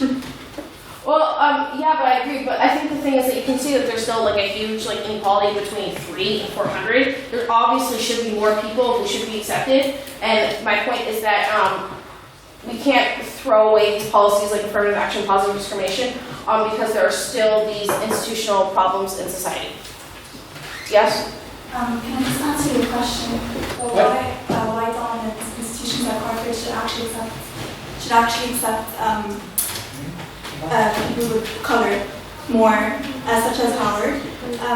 Not just to accommodate more students, it's just that also they deserve the right to a high level education such as Harvard, not just a white dominant community. So also the colour community also deserves a higher reputation. Yeah, I completely agree. I completely agree. Yeah, definitely. So that's all I have to say.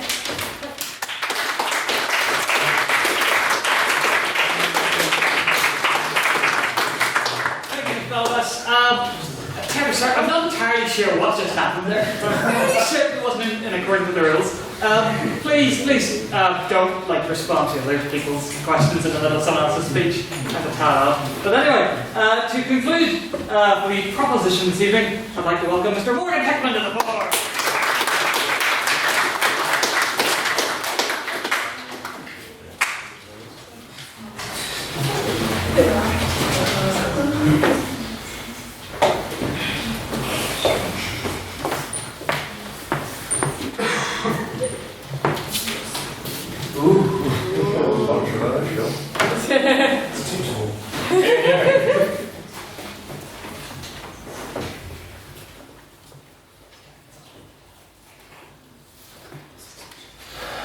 Honourable members of the House, I'm not going to start my speech by telling you about the hypocrisy and flagrant discrimination we've heard from the opposition this evening. Rather, I'm actually going to address the two brief points of rebuttal and then 3 key questions.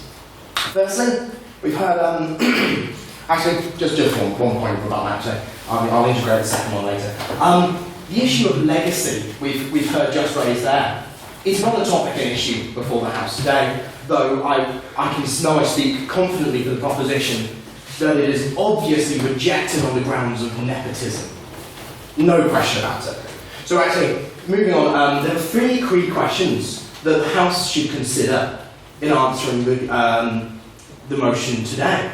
The first being, if the biggest issue in the entrenched cultural biases, does positive discrimination simply disguise this? The second is, does positive discrimination harm society both socially and economically? And finally, does the overall purpose of positive discrimination, being equality of outcome, as we've contended, render it wholly undesirable? Yes. It is the proposition's case that the answer is an unequivocal yes to all 3. And that is the basis of the motion today. So, turning to the first question, the biggest issue is the entrenched cultural biases. The example given as papering over the cracks, as opposed to taking direct action to the foundation of this discrimination, or the foundation of this cultural bias, cannot be overstated. On that point. Go ahead. You said that, like, to repeat your point, you said that, like, this is sort of a tapering over, but we see that oftentimes when people from historically marginalized communities get affirmative action and when they get resources that help them, they always usually tend to put it in their communities. Thank you, yes. I see where you're coming from. Yes, there is obviously benefits of individual cases when they have, when they've got these roles. That's the case of any person that gets any job ever. It just so happens to be that they've got that job by virtue of a scheme other than a purely meritocratic one. So just like to quickly pick up on one idea we've heard, and that was that of GIS, of the Girls in Science and Technologies. That is a perfect example of a way to directly address the fundamental issue, the root cause that has resulted in the need of positive discrimination.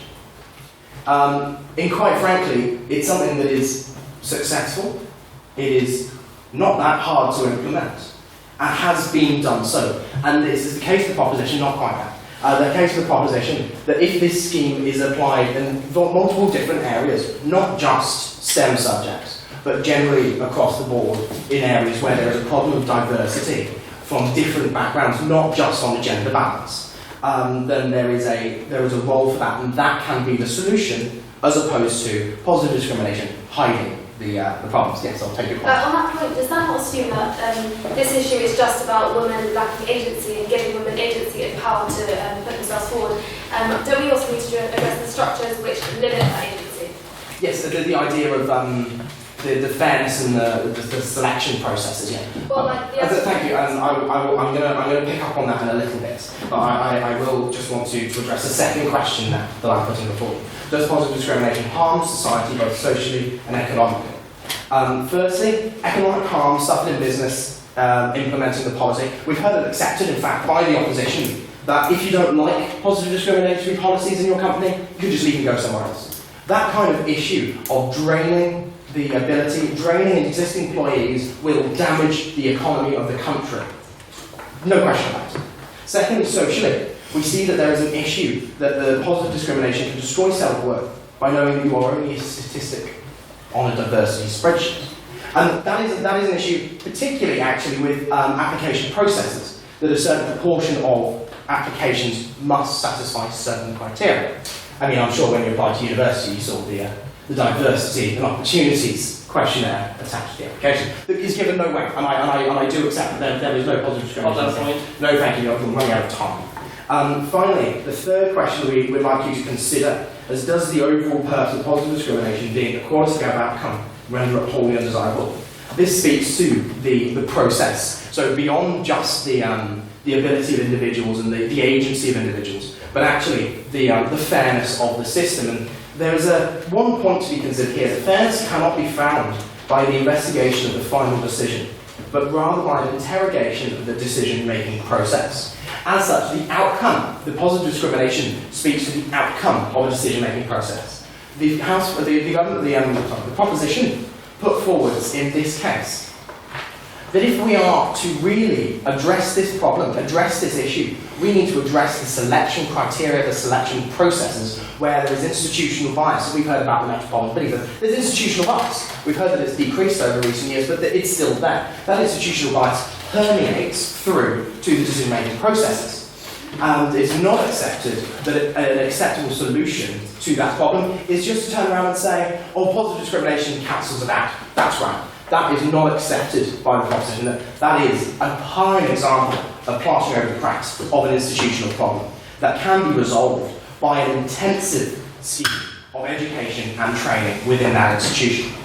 So just to kind of draw this all together, ladies and gentlemen, the proposition's case is that if the biggest issue entrenched cultural bias, therefore we must consider that positive discrimination does not address that problem, merely disguises it. Second, positive discrimination harms society both economically and socially.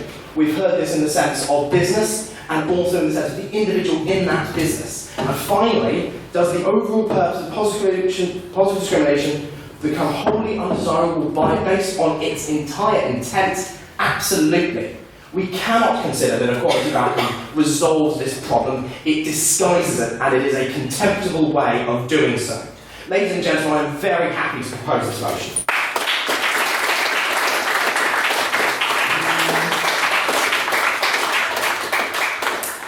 Thank you very much, Mr. Hickman. And now, to conclude with the opposition and doing so a bit, Mr. Ali Raja.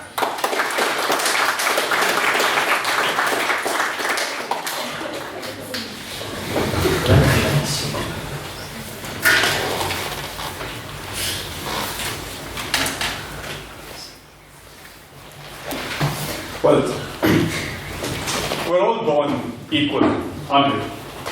We all want to make the world a better place, but as we grow, we develop a sense of identity. We realize who we are, where we are, what our surroundings are, what place do we have in society. And based on this interpretation of our identity, our concept of a better world slowly but steadily begins to differ. And frankly, it's this perverse, warped interpretation of identity that gave us slavery, war, colonization, discrimination, and it is to restore this balance that we need positive discrimination. Restore the identity, the basic human dignity of groups that have been oppressed, abused, humiliated by society.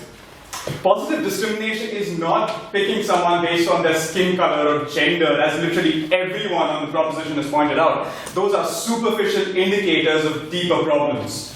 Women do get less pay. Ethnic minorities are poorer. Disabled people are more likely to be unemployed. These are scientific facts based on data. You cannot deny this. Being a woman doesn't just mean having breasts. Being black does not just mean that your skin is darker than the white person. There is so much societal disadvantage to finding yourselves in one of these minority communities. We're not judging based on color. We're looking at scientific facts based on income levels, employment levels, education levels, crime levels, drug abuse levels. And all those of you who believe that discrimination on the basis of color is indeed bad, including the proposition, should agree with this.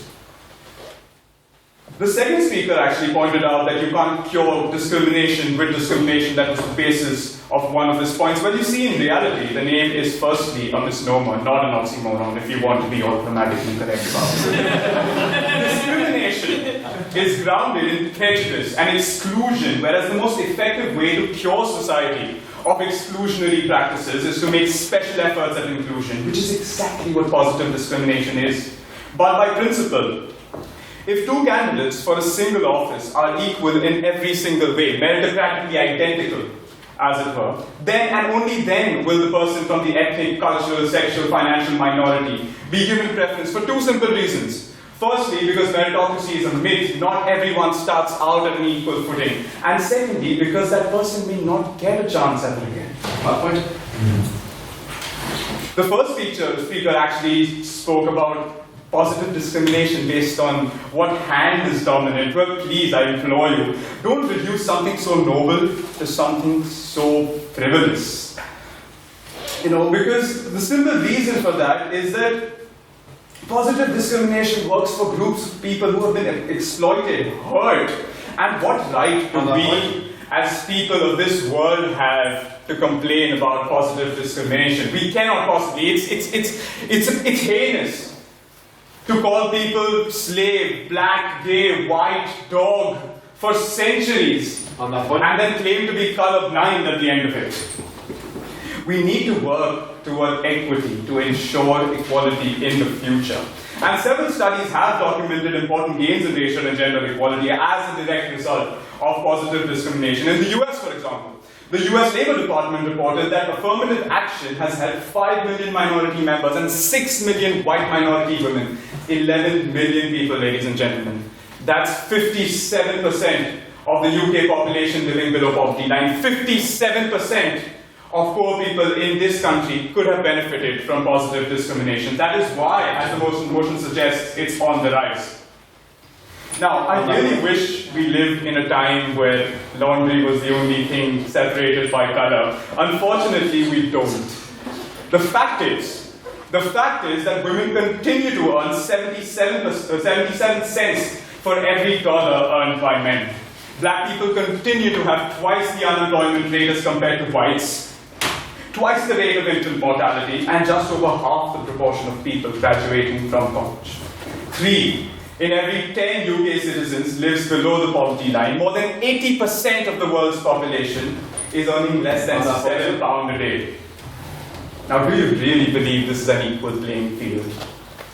But again, from a very economic point of view, since our fourth speaker was so concerned about profit and loss, read what the Wall Street Journal has to say on immigrants, first, second, third generations of whom actually form these minorities. It says, and I quote, "Uprooted from the familiar, they see the world at an angle, and this fresh perspective enables them to surpass the male mentality.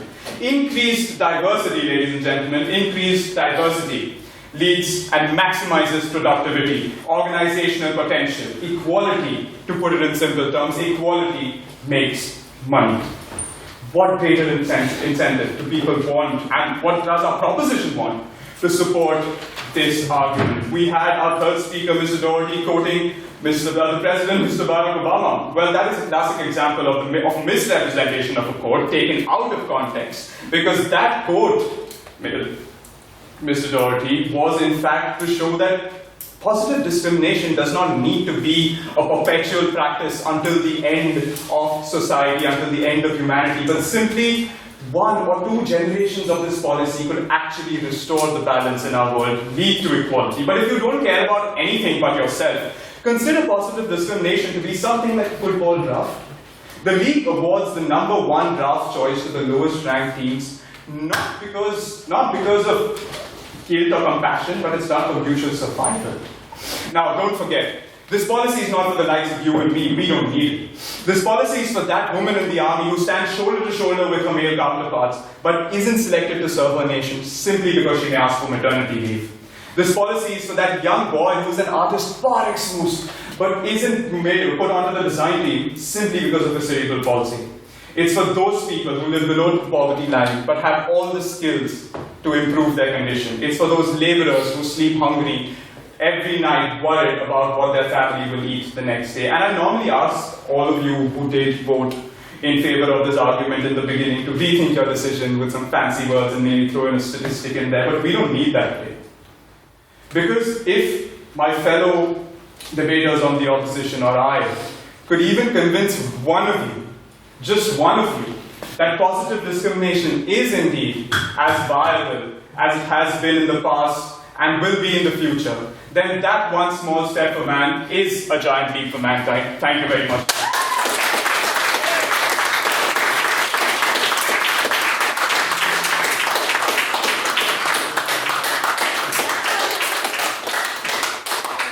Thank you very much indeed, Mr. Manager, for that wonderful speech, and indeed to all the speakers for their wonderful speeches. I would now ask the judges judges to exit the room to begin your deliberations. I would like to remind them that House cannot adjourn until you return. So, yes. Trapped. Yes, I believe there are a few seats. Is that one next to you, or is that somebody else's seat? Mr. Lowe, would you like that one?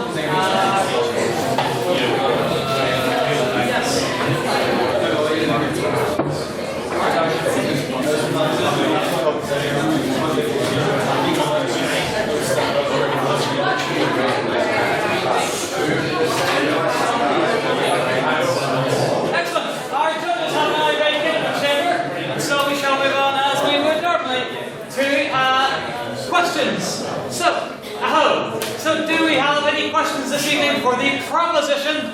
Mr. Dalton is very enthusiastic and already on his feet, so. I'm trying to think of the way that's phrased. Okay. For the proposition, you say that it's unfair that we have positive discrimination because what we should have is a level playing field in terms of equality.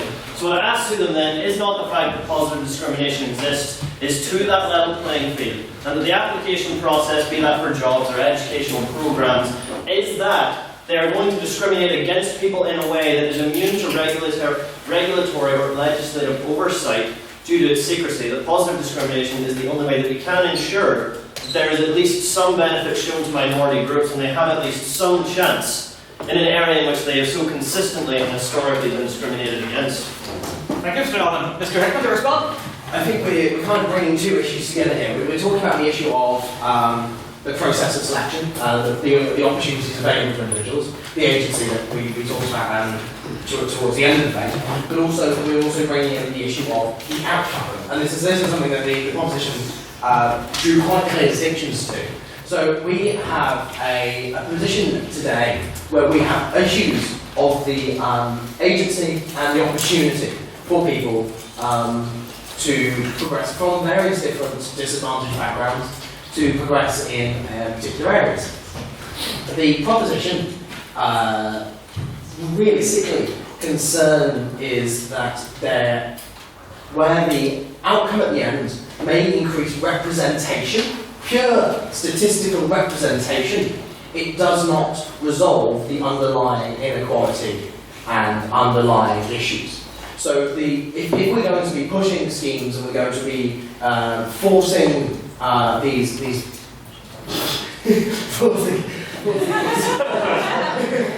forcing these issues on institutions, both public and private, I should add, then we should actually be having this in the alternative. We should be introducing schemes. We should be pushing schemes that increase the agency and the opportunity. So we heard as well about the level playing field, that it's not level. Of course it's not level, that's the point. That the opportunities aren't equal. That's the problem here. And that is the underlying issue that needs to be addressed before we turn to issues of just the pure representative outcome. So I think that's the proposition response to your questions. Thank you, Mr. Bell. Thank you very much. I'd like to point out that at last we've gotten Mr. Dalton to stand. Dear heavens, we've created a monster. Would anybody from the opposition like to respond? You don't have to, but the option's there. Ms. Bellavas. Yeah, so, like, the thing is that affirmative action and positive discrimination creates those opportunities and it creates a level playing field. It gets people involved, and the thing is that these schemes to get specific groups involved in various different fields is positive discrimination. It's not just policies, it's creating institutions, it's creating organizations that cater to these groups, and yeah. Thank you, Ms. Bellavas. Before we move on to the questions to the opposition, I'll just point out something that I meant to at the beginning. With regards to the no barking or yes. With regards to that, I know it seems odd that whenever someone asks a question and a response is given, that you can't then respond back if it seems unsatisfactory in some way. But there are two main reasons for that. One is time, obviously, but the other one is that there's a couple of different ways you can go. If you ask a good question, get a good answer, everyone's happy. But if you receive a poor answer, there's generally two reasons for that. Either your question was poorly phrased, or the speaker themselves has given a poor answer. If you poorly phrase the question, well then you're not entitled to talk again, you should have phrased it better. If they give a poor answer, well then their poor answer will show and the House will vote against them when the time comes. Yeah. That's basically why we can't have constant back and forth. I know, I can't have it, but nevertheless, there is some logic behind it. So now, does anyone have any questions for the opposition? Yes? I just wanted to apologise. No, that's fine, it's fine. Can't expect, everyone who's new to know all the rules and all that, but yes, just point it. Opposition questions? Yes, Mr. Clark. Right. I think the second speaker brought up a point when he was talking about the Met, where he said it might be that people of minority backgrounds don't want to even apply to be in the Met. Now, how can positive discrimination help with that? Like, you can't give someone a job they haven't applied for, no matter how much you discriminate in their favour. Thanks, Mr. Clark. I believe the second speaker to respond. Well, it's not about people applying though, it's about creating a perception in the community that they are more represented in that organisation. Because if people think the organisation is biased against them by not seeing police officers who have the same accent or look like them or from their community, they're not going to apply. But if they start to see that more, then they'll be more willing to apply. Thank you, Mr. Patton. Anyone from the proposition wish to respond? Again, don't have to, the option is there. Yes? I would just say that what you just said aren't specifically acts of discrimination. You're talking about a change of cultural attitudes, which is, I think, what we are talking about today. Thank you, Mr. Patton. And now, are there any abstaining points on the motion? These can be for have to be addressed either both sides, or it can just be a general speech. I've got to go to our later arrival, Mr. Thornton. Pardon my ignorance for my lateness that I'm not sure if it was raised, but the positive discrimination that was introduced by the PSNI to recruit 50-50, the 50-50 rule of 50% Catholics and 50% Protestants. So there's 2 points to this, and that's why it's abstaining. Surely this is fundamental for us to rebuild Northern Ireland in an equality-based shared society that we talk about, but also that it didn't work and that we weren't able to get the 50-50 that we were looking to when it was established. So, 2 points. Thank you, Mr. Thornton. I'll ask the, let's go to the proposition to respond first. Yes, Mr. Kerrigan. Yeah, I actually agree with you, Killian, that in the PSNI that rule is 50-50, while they've had good intentions, probably wasn't the best solution, because if you have, because then you reach a stage where they have to reach the 50-50, and obviously if they didn't reach the 50-50 they would have got funding or something like that. So I mean then you're simply, as I spoke about, ticking the box as such. And I also want to give an example in politics in Ireland today, parties are obliged to have a certain amount of woman candidates running in the general election, or else the parties will not get sufficient funding. And if they don't reach the quota, funding will be cut. And you actually reached a stage where where they were trying to get women onto ballot papers just to ensure that they got their funding, regardless of the women's qualifications. And many of those women actually didn't get elected because they didn't run the people in those constituencies who would have got elected. They just chose to run the women. So that's my point. Thank you, Mr. Perry. And who from the opposition would like to respond? Ms. Belvez. In the US, I'm responding to Mr. Perry's point. So in the US, we have an organization called Emily's List, which is an organization that seeks to elect Democratic pro-choice women into Congress, and this organization caters to women who want to go and who want to run in politics. And I think the problem is that there are so many people from historically marginalized communities. They want to run in politics. They want to go into the science fields, but there isn't something there to allow them. What? Oh. Yeah, sorry, that wasn't a question. Oh, I was just rebutting. Sorry, but I just want to rebuttal to his question. But it seems like to me the issue is that there can't just be positive discrimination as I described my argument. There has to be a system that goes hand in hand with getting more candidates to participate in these systems. PSNI, I believe, is the police department. So, it has to positive discrimination, and there has to be a system to recruit more candidates. And you can't have one part of that system work without the other. You need both. Thank you, Ms. Belvez. Are there any questions now for the proposition? Discrimination. Yeah. Given the institutional problems that you're being pointed towards, do you not feel that these problems could be better remedied by using positive discrimination to increase the number of minority groups who are making decisions in these institutions? I think it's going to move from the proposition. Care to respond first? So go ahead.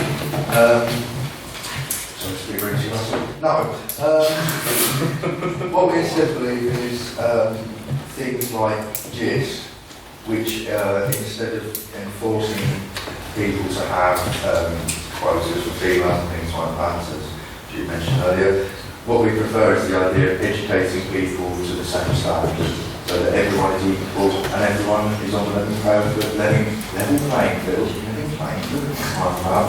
a level playing field when they go into work, instead of them having to be screwed and fed to their job. Thank you, Mr. Doherty. Would anybody from the opposition care to respond? I'll go for sure. Bringing up GIST, and I have to admit I don't have any awareness of the programme, but surely the fact that it offers a service exclusively, almost discriminatorily, to a disadvantaged population in the community is not an example of positive discrimination. And on your other point of increasing education, how do you increase their education if they're less able to get into schools, if they're less able to get into institutions, or the parents are less able to get into institutions or jobs, whatever, they'll help them fund that. Loosely rambled points, there's some way of like... Food for thought. Food for thought. Now, are there any questions for the opposition? Mr. O'Neill? Just like the second figure of the opposition raised in this speech that your point of saying, faculties, as an software engineer, and I'm looking for a placement currently. Now I actually know that I stand a 2-to-1 chance of not getting a job against a girl or a woman or whatever, for that exact reason of positive discrimination. Now, the point I want to raise is that we want to get women into STEM-related subjects, and I'd like to point out that at A-levels, women completely outperform men every single year. But what's happening is that women literally just aren't choosing to do STEM-related subjects, and that's why there's positive discrimination, and that's why we have a 2-to-1 chance of not getting a job or a half chance, whatever. And so I want to, to the opposition, at what stage do we stop kind of poking the patriarchal abstract bear and actually realise that women have these choices and just aren't making them? Thank you, Mr. O'Neill. Who from the opposition would care to respond? I have a wild guess. Is it going to be used on this? I feel like this is I wasn't very much... going to. No? Okay, well then. I mean, but I will. I mean, confer with your team. Does anybody else in the opposition want to respond? Mr. Ellis, it is then. The STEM field is notorious for sexual harassment and assault. There's a lot of information to show that women, when they go into these fields, face a lot of discrimination, especially like in the pure science industry, which is one of the most male-dominated fields of STEM. And the thing is that even though they might get the A-levels, they might see the challenge of being in such a male-dominated environment. There might not be the economic funds for them to go into STEM. There's a lot of other reasons, and I really disagree with this notion that women just don't want to do it, because I feel like that's like the age-old argument for like why women have traditionally not succeeded, when in reality there's just a lot of systematic oppression against them. Thank you, Mr. Pelham. Mr. Heckman, to respond to the proposition. One point I'd like to just pick up on a little bit there. This is the whole agency conversation we've been having, that there is an issue to be addressed there to encourage and to support people applying that would not have initially applied. Not limiting it specifically to people that or that fall into specific categories, but generally people that would not be in a position to apply or would not want to apply. Secondly, speaking to the question given, if this is obviously a quote, this is quite a strictly applied system. However, if there is such a high quality of applicants available that aren't choosing to do so, if we are able to increase the numbers of applying defendants, if we are able to increase that by a variety of systems, then naturally and inevitably representation in those fields will increase without a need to introduce a quota, without need to artificially interfere with the meritocracy. Thank you, sir. Are there any questions now? Standing on the motion. I'm not commenting on you asking a question, Ms. Gallen. Do you still have your question for the proposition that you want to ask? Well, I can rephrase it so it can be... Well, no, I'll call on you next if you want, and somebody else now for the abstaining motion, if you're still asking the proposition point. So, abstaining points, Mr. Rogers. It started out as a point for the proposition, and then turned it into a point for the opposition. Now I'm pretty sure it's abstaining. The fact is that the increased representation of a disadvantaged group in a profession does not necessarily alleviate the prejudice towards them, but in fact can have the adverse effect of driving the profession down with it. The best example of that is in education, which is something that's totally dominated by women.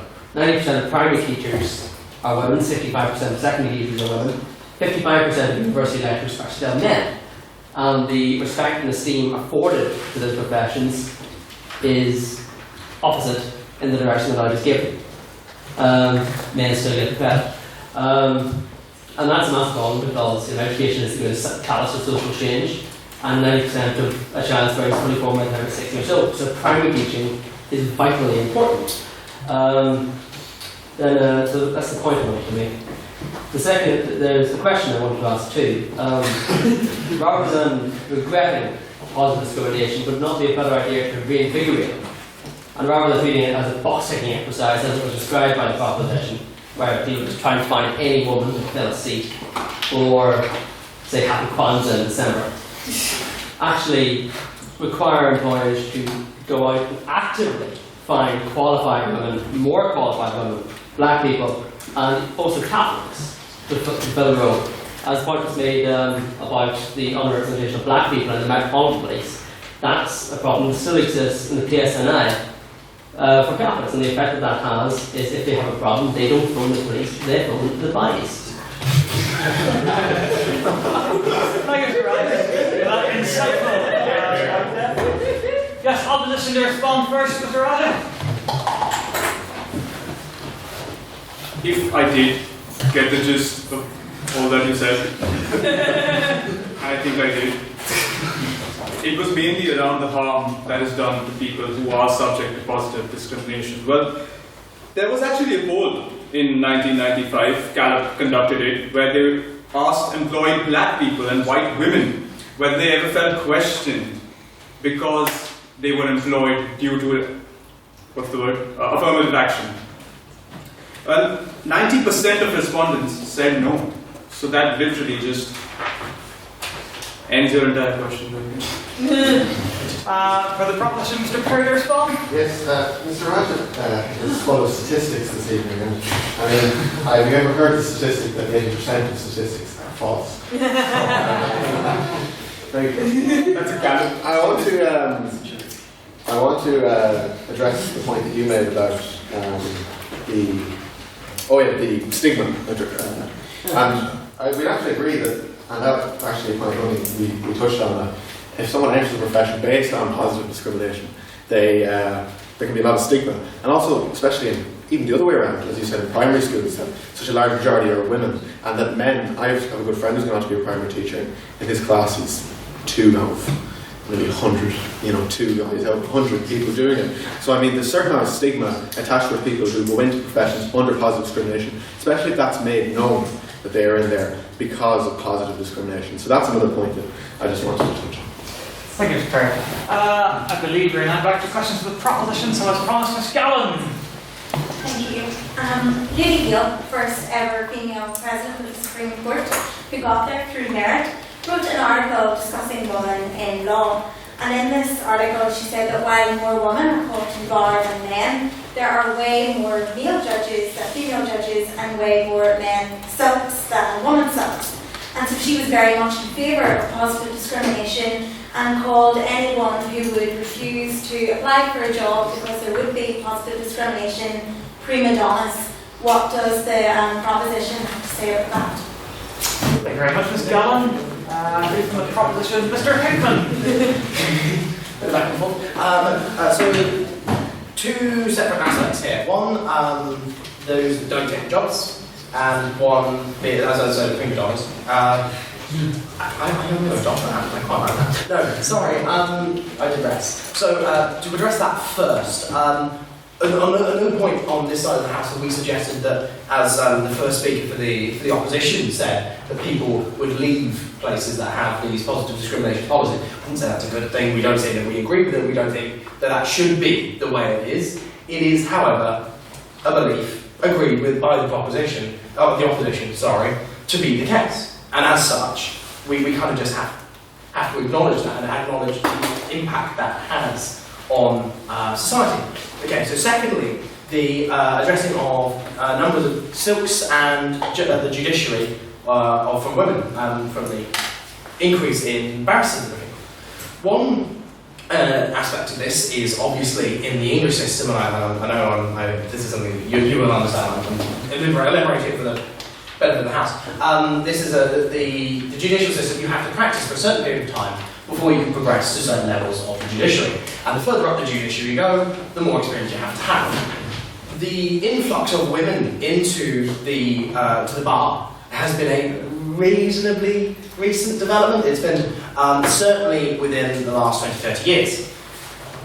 It's likely that you have to have been sitting as a judge for between 15 to 20 years to even be considered for the Supreme Court, and so on and so forth further down. We see actually an increase in women in recorders and the court recorders.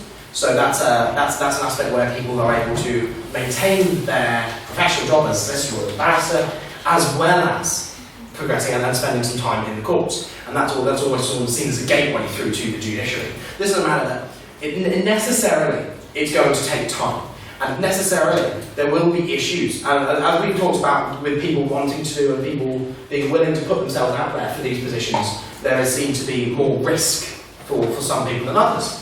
And that's something that we need to address, and we don't dispute that. The proposition believes that that is the crux of the problem, rather than having positive discrimination for the few that do apply. I think that more or less sums it up. Thank you, Chairman. And would anybody from the opposition like to respond? Again, I'll get it. Going once, going twice. Okay. Are there any questions now for the opposition?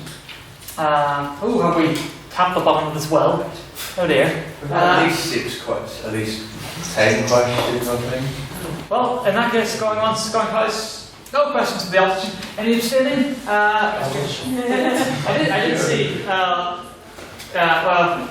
Okay. Mr. Dobbin.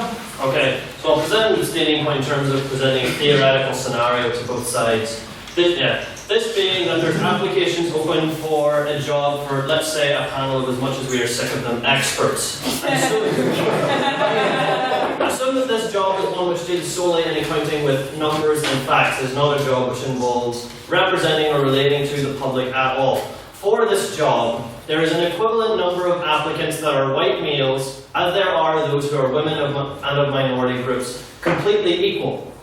And for the sake of this, we establish as a fact that every single applicant, whether they be white or from a minority, is that they all come from the exact same kind of economic background, out of their general background, where they live, etc.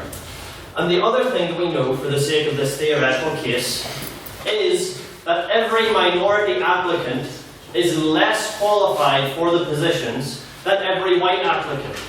So the question that I ask here is to the proposition if they would be perfectly happy for the jobs to only go to the more qualified white males, and for these positions open to have absolutely no representation of the minorities whatever. And to the opposition, if they are happy for some of these positions to be filled by someone of a minority who we know is less qualified than every single white male who's applied for the job. Thank you, Mr. Dobbin. I'll ask, who did I ask to respond last time? Was it the opposition? Proposition to respond first then? Who would like to do this? By the way, this is going to be the last question. I have a plan for afterwards, so make it good. Let's figure out how to respond. I'll respond to one word. Should we do that? Yes, because that is the equality of opportunity. The person who is the most qualified gets the best job. And at the end of the day, someone is more qualified, they all come from the same background. Those who are the best at something should do the best. Be a bit like saying that Usain Bolt has to run with only one leg. Thank you, Mr. Doherty. And finally, Mr. Raja. Firstly, the fact that there are an equal number of white males in a group as compared to women and minorities in the other group is exactly the reason why we need positive discrimination. Because obviously the percentage of white males is much higher in that entire group. Which basically just there's no point in discussing any further because it's simply a matter of probability. Even if in a situation where everyone was equally qualified, there would still be a larger percentage of white males simply because of the fact that they constitute a larger percentage. Thanks, Raja. And by special request. No, What? I meant, can I ask you a question? Of me? Yes, certainly. No, that's fine. I'm terribly sorry. It's alright, it's fine. You would whisper in my ear. Yes. We're all finished. That's all I want to ask. Yeah, sure, grand. Okay, that's fine. Yeah, sure. Okay. Hello, this is Congress Conley.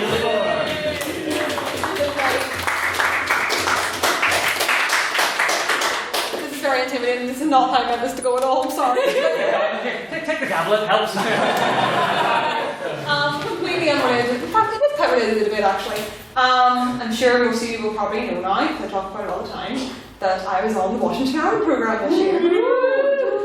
Completely unrelated to the debate. I just wanted to say at the end. Sorry. Funnily enough, we actually are looking for particularly more women this year in the line of positive discrimination because none of them applied last year.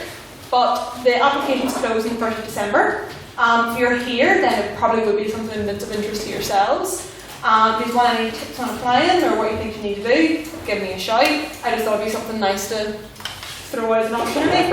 And yeah, sorry for hijacking.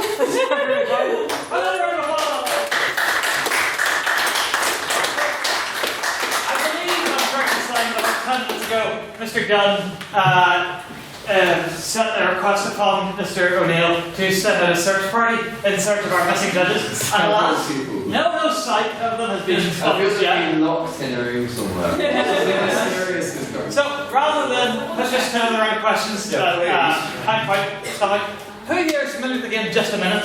Anyone? Never heard of this? For those of you who do not know, Just a Minute is a game popular on the best radio channels each year before. And the rules are basically you must speak without hesitation, deviation, or repetition. So hopefully we don't need to play anything more than a single minute of it. So I'll give you a motion. Someone starts us off. If someone hesitates, so it's they say, I guess we should do this thing. You shout hesitation. And then you take the floor. If they deviate, so the motion is about bottles of water, and they start talking about flying elephants, you say deviation and take the floor. And repetition. If this is the key one, they're not allowed to reuse the same word twice, apart from words like the and basic words. Yes. Could you please do the voice of Nicholas? Is it Parsons? Parsons. I don't really think I can. On that point, can I do my entire thing in an impression of Paul Merton? Yes, you can try. So yes, the motion is this House would remove that portrait of the Queen from the wall during the debates. Who would like to speak first? You can speak Queen. Pardon? Should Queen be a protected word? Yes. So also, you're allowed to reuse words in the motion. But I'll actually just stand and say Queen, then yeah, you lose. And whoever speaking at the end of the minute wins. I believe Mr. Robert Whitehurst, former secretary, is one of the reigning champions. Although I think Chris Spratt's still with him from just at the end of the session. So yes, I'm not playing. Who would like to speak first? I shall go with you, good sir. And the timer, hang on. So, ready? So, 3, 2, 1, go! In 1996, the Queen pulled down her necks. I'm not going to continue with this as it's incredibly childish from this point onwards. The Queen, what can't we say about the Queen? She's been in power now for 62, 63 years, and she hasn't yet organised a coup. coup. I mean, how disappointing is that? 63 years, and not once has this lady went, you know, David Cameron, Tony Blair, screw it, I don't want you anymore. Not even to Mrs. Thatcher, who she hated, did she have the audacity to say, beat it, I'm in charge. In fact, I'm going to be like Charles. Deviation, he's not talking about the brick on the wall at all. Yes, I'm alive. You've taken spark to a circular route, so it's Gallon, go!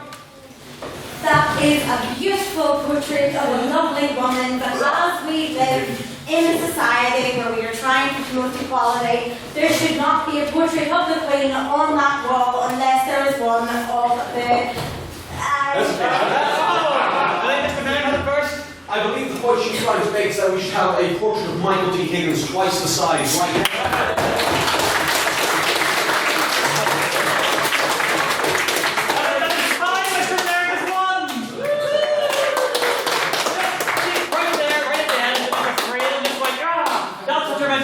Don't wait for me till I say yes or not. Just stick your hand in there, and then you're nearby. Just do it, Gavin. They are on their way. They're on their way. The judges are on their way. Does anybody have any amusing limericks we can sing in the meantime? No. Mr. Neal, I'm sure you know many. I would like to say just making the Republican song of the US, but that's a great point. I forgot to raise at the start. Queen's actually doing a sleep out in the 8th of Shelter night. It's on Tuesday in week 11. It'll be a bit of crack, and it'll obviously be good for the Literifics to show their face. I'll be doing sleep bag, crack. I'll really do that. Hip flask, things like that. I just remembered there are a couple of things that we should probably do now, so we don't have to do them when we get back. So, just a quick reminder for Christmas dinner. Do the silent thing so we have your name. Interest is most important. If you have money, please give it to me tonight. Otherwise, damn, there was definitely something else that I've forgotten again. Next week is This House Believes Trump Will Destroy the Planet. I think there's still spaces for that. Don't forget, next Tuesday, midday, we're in the SU, debating motion. This House believes all mental illnesses are curable. Still spaces for that. Make it quick. I have tutorial 1. Can I just come for the first bit? Yeah, no, okay, it's same as these. You can leave it any time. I mean, Literific tutorial. But anyway, finally, I think it is now about time, so that we don't have to do that afterwards, to move the House to a vote. So, can you get your membership cards out? I will remind you, this side is the proposition, this side is the opposition. The motion is This House regrets the rise of positive discrimination. And yes, once it looks as though everybody is ready, I shall take the vote. I remind you that if you are a member, and if I know you're a member, and you forgot your card, you can still vote. So that's, you know, Mr. Murr, I don't see a card. You can still vote, because I know you're definitely a member. Yeah, otherwise, if you are a member, but I don't really know you very well, I do apologise. But yes, I will not be counting just an empty hand in the air. So, are we about ready? I know you're a member. Right. A vote. Can all those who believe that are you sure they're on their way? Where did they go? They're on their way, alright. They're under a lot of stress tonight, Calvin. If I have to start dancing or something out here? I think they're probably having a pint or something. Probably. At the taxpayer's expense. Yes, all those who'd like to vote in favour of the proposition, please raise your hand and say aye. People up 1, 2, 3, 4, 5, 6, 7, 8, 9, and 10, Mr. Secretary. Yeah. All those who'd like to vote for the opposition, please raise your hand and say nay. Nay. Keep them up, keep them up. Now 1, 2, 3, 4, 5, 6, 7, 8, 9, Mr. Secretary. 10, Mr. Secretary. 10, Secretary. And all those who'd like to abstain from the motion, who think each side spoke equally well, equally terribly, or do not wish to express any opinion whatsoever, please raise your hand and say it loud, say it proud, say meh! Meh. 1, 2, 3, 4, 5, 6, 7, 8, 9, 10. Mr. Secretary! Mr. Secretary! Well, is this our legendary three-way tie?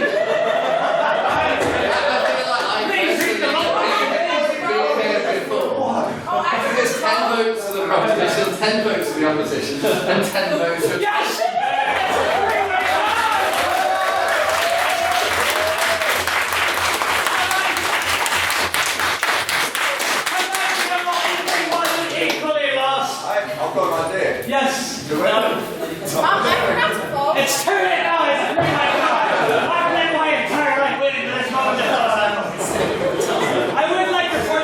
that there, hang on, gentlemen. There will in fact be a singular winner if the judges get back. Someone will be awarded what I'm calling the Godkin medal, medallion thing. What's that? Are we dimming the lights? Are they? Yes. True Canterbury style. We're having the judges withdraw if we call their names. Yes. Judges. Judges, where art thou? There's some mawam left. Would anybody like an apple mawam? Hey, good. These are the sour ones, they're the best ones. Yes. Yes. And then there's one cherry one left. Who's feeling particularly? You already got one, Mr. Nerd. Go on, right. Who's most enthusiastic? Right. Craig gets it. I appreciate everyone sticking right. I literally can't do anything at this point. It'll just make the time even better when you We're going to woodworkers. We get to watch the moment. We wait time. So yes, we're going to woodworkers. We get this done quick. I'll go 6 Yes. Yes. So I would like to point out to the House, first of all, right, Finn, out of the chair. No one sits in the chair. No one, go. Judges are dead. They are perished. Only guess. Anyway, so yes, I would very much like to thank everyone for staying here. Admittedly, as far as I can see, the really only reason that you're still here is because you want another result and because of the respect you have for the figures. So that's very much appreciated. I'm staying, by the way, I'm just prepping. Yes. I'm prepping. Mr. Allen, or Mr. O'Neill, has there been contact with the backers here? Yes. It actually says it's been resolved. Has someone tried to speak? Yeah, I'm calling them right now. Good stuff. What did you just do there? You didn't. Is this recording?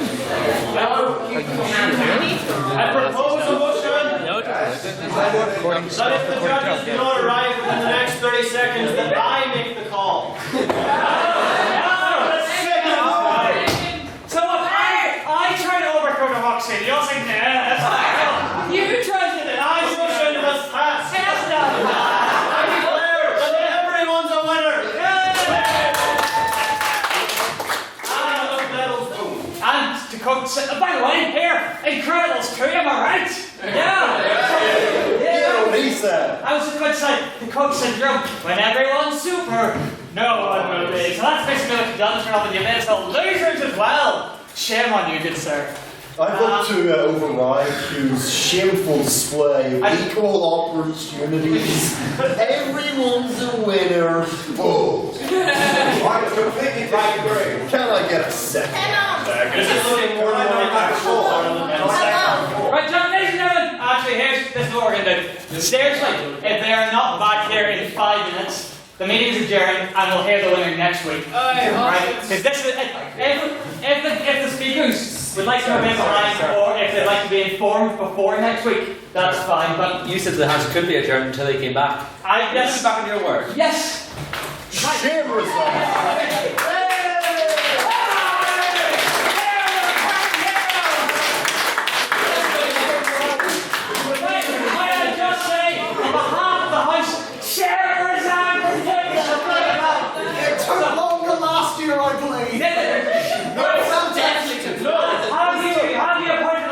Is there someone who can... Mr. Hogan, back up to the front? Sure. Hopefully this isn't it. This is the tension in the air. Mr. Hogan, I was so funny this gallows. Wheel it. Oh, very good. And well, if I knew tonight I'd be coming, I'd have the chance to... You don't know what you've unleashed. Okay, I'll make this short and sweet, because I know we took our time. It was, the standard was unbelievable. Well, for every single speaker we were blown away with. And I know you probably say that every year, but we mean it this time. It was brilliant. And much of the reason why we took so long, we were arguing over our two favourites, and with about atomically way from them. So can we get a round of, can we get a drum roll? Yes.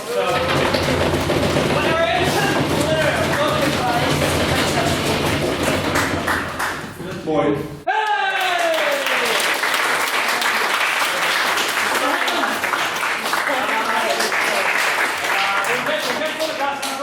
Mr. Hickman, I do hereby present you with. I did hereby present you with the. Are you ready? The Godkin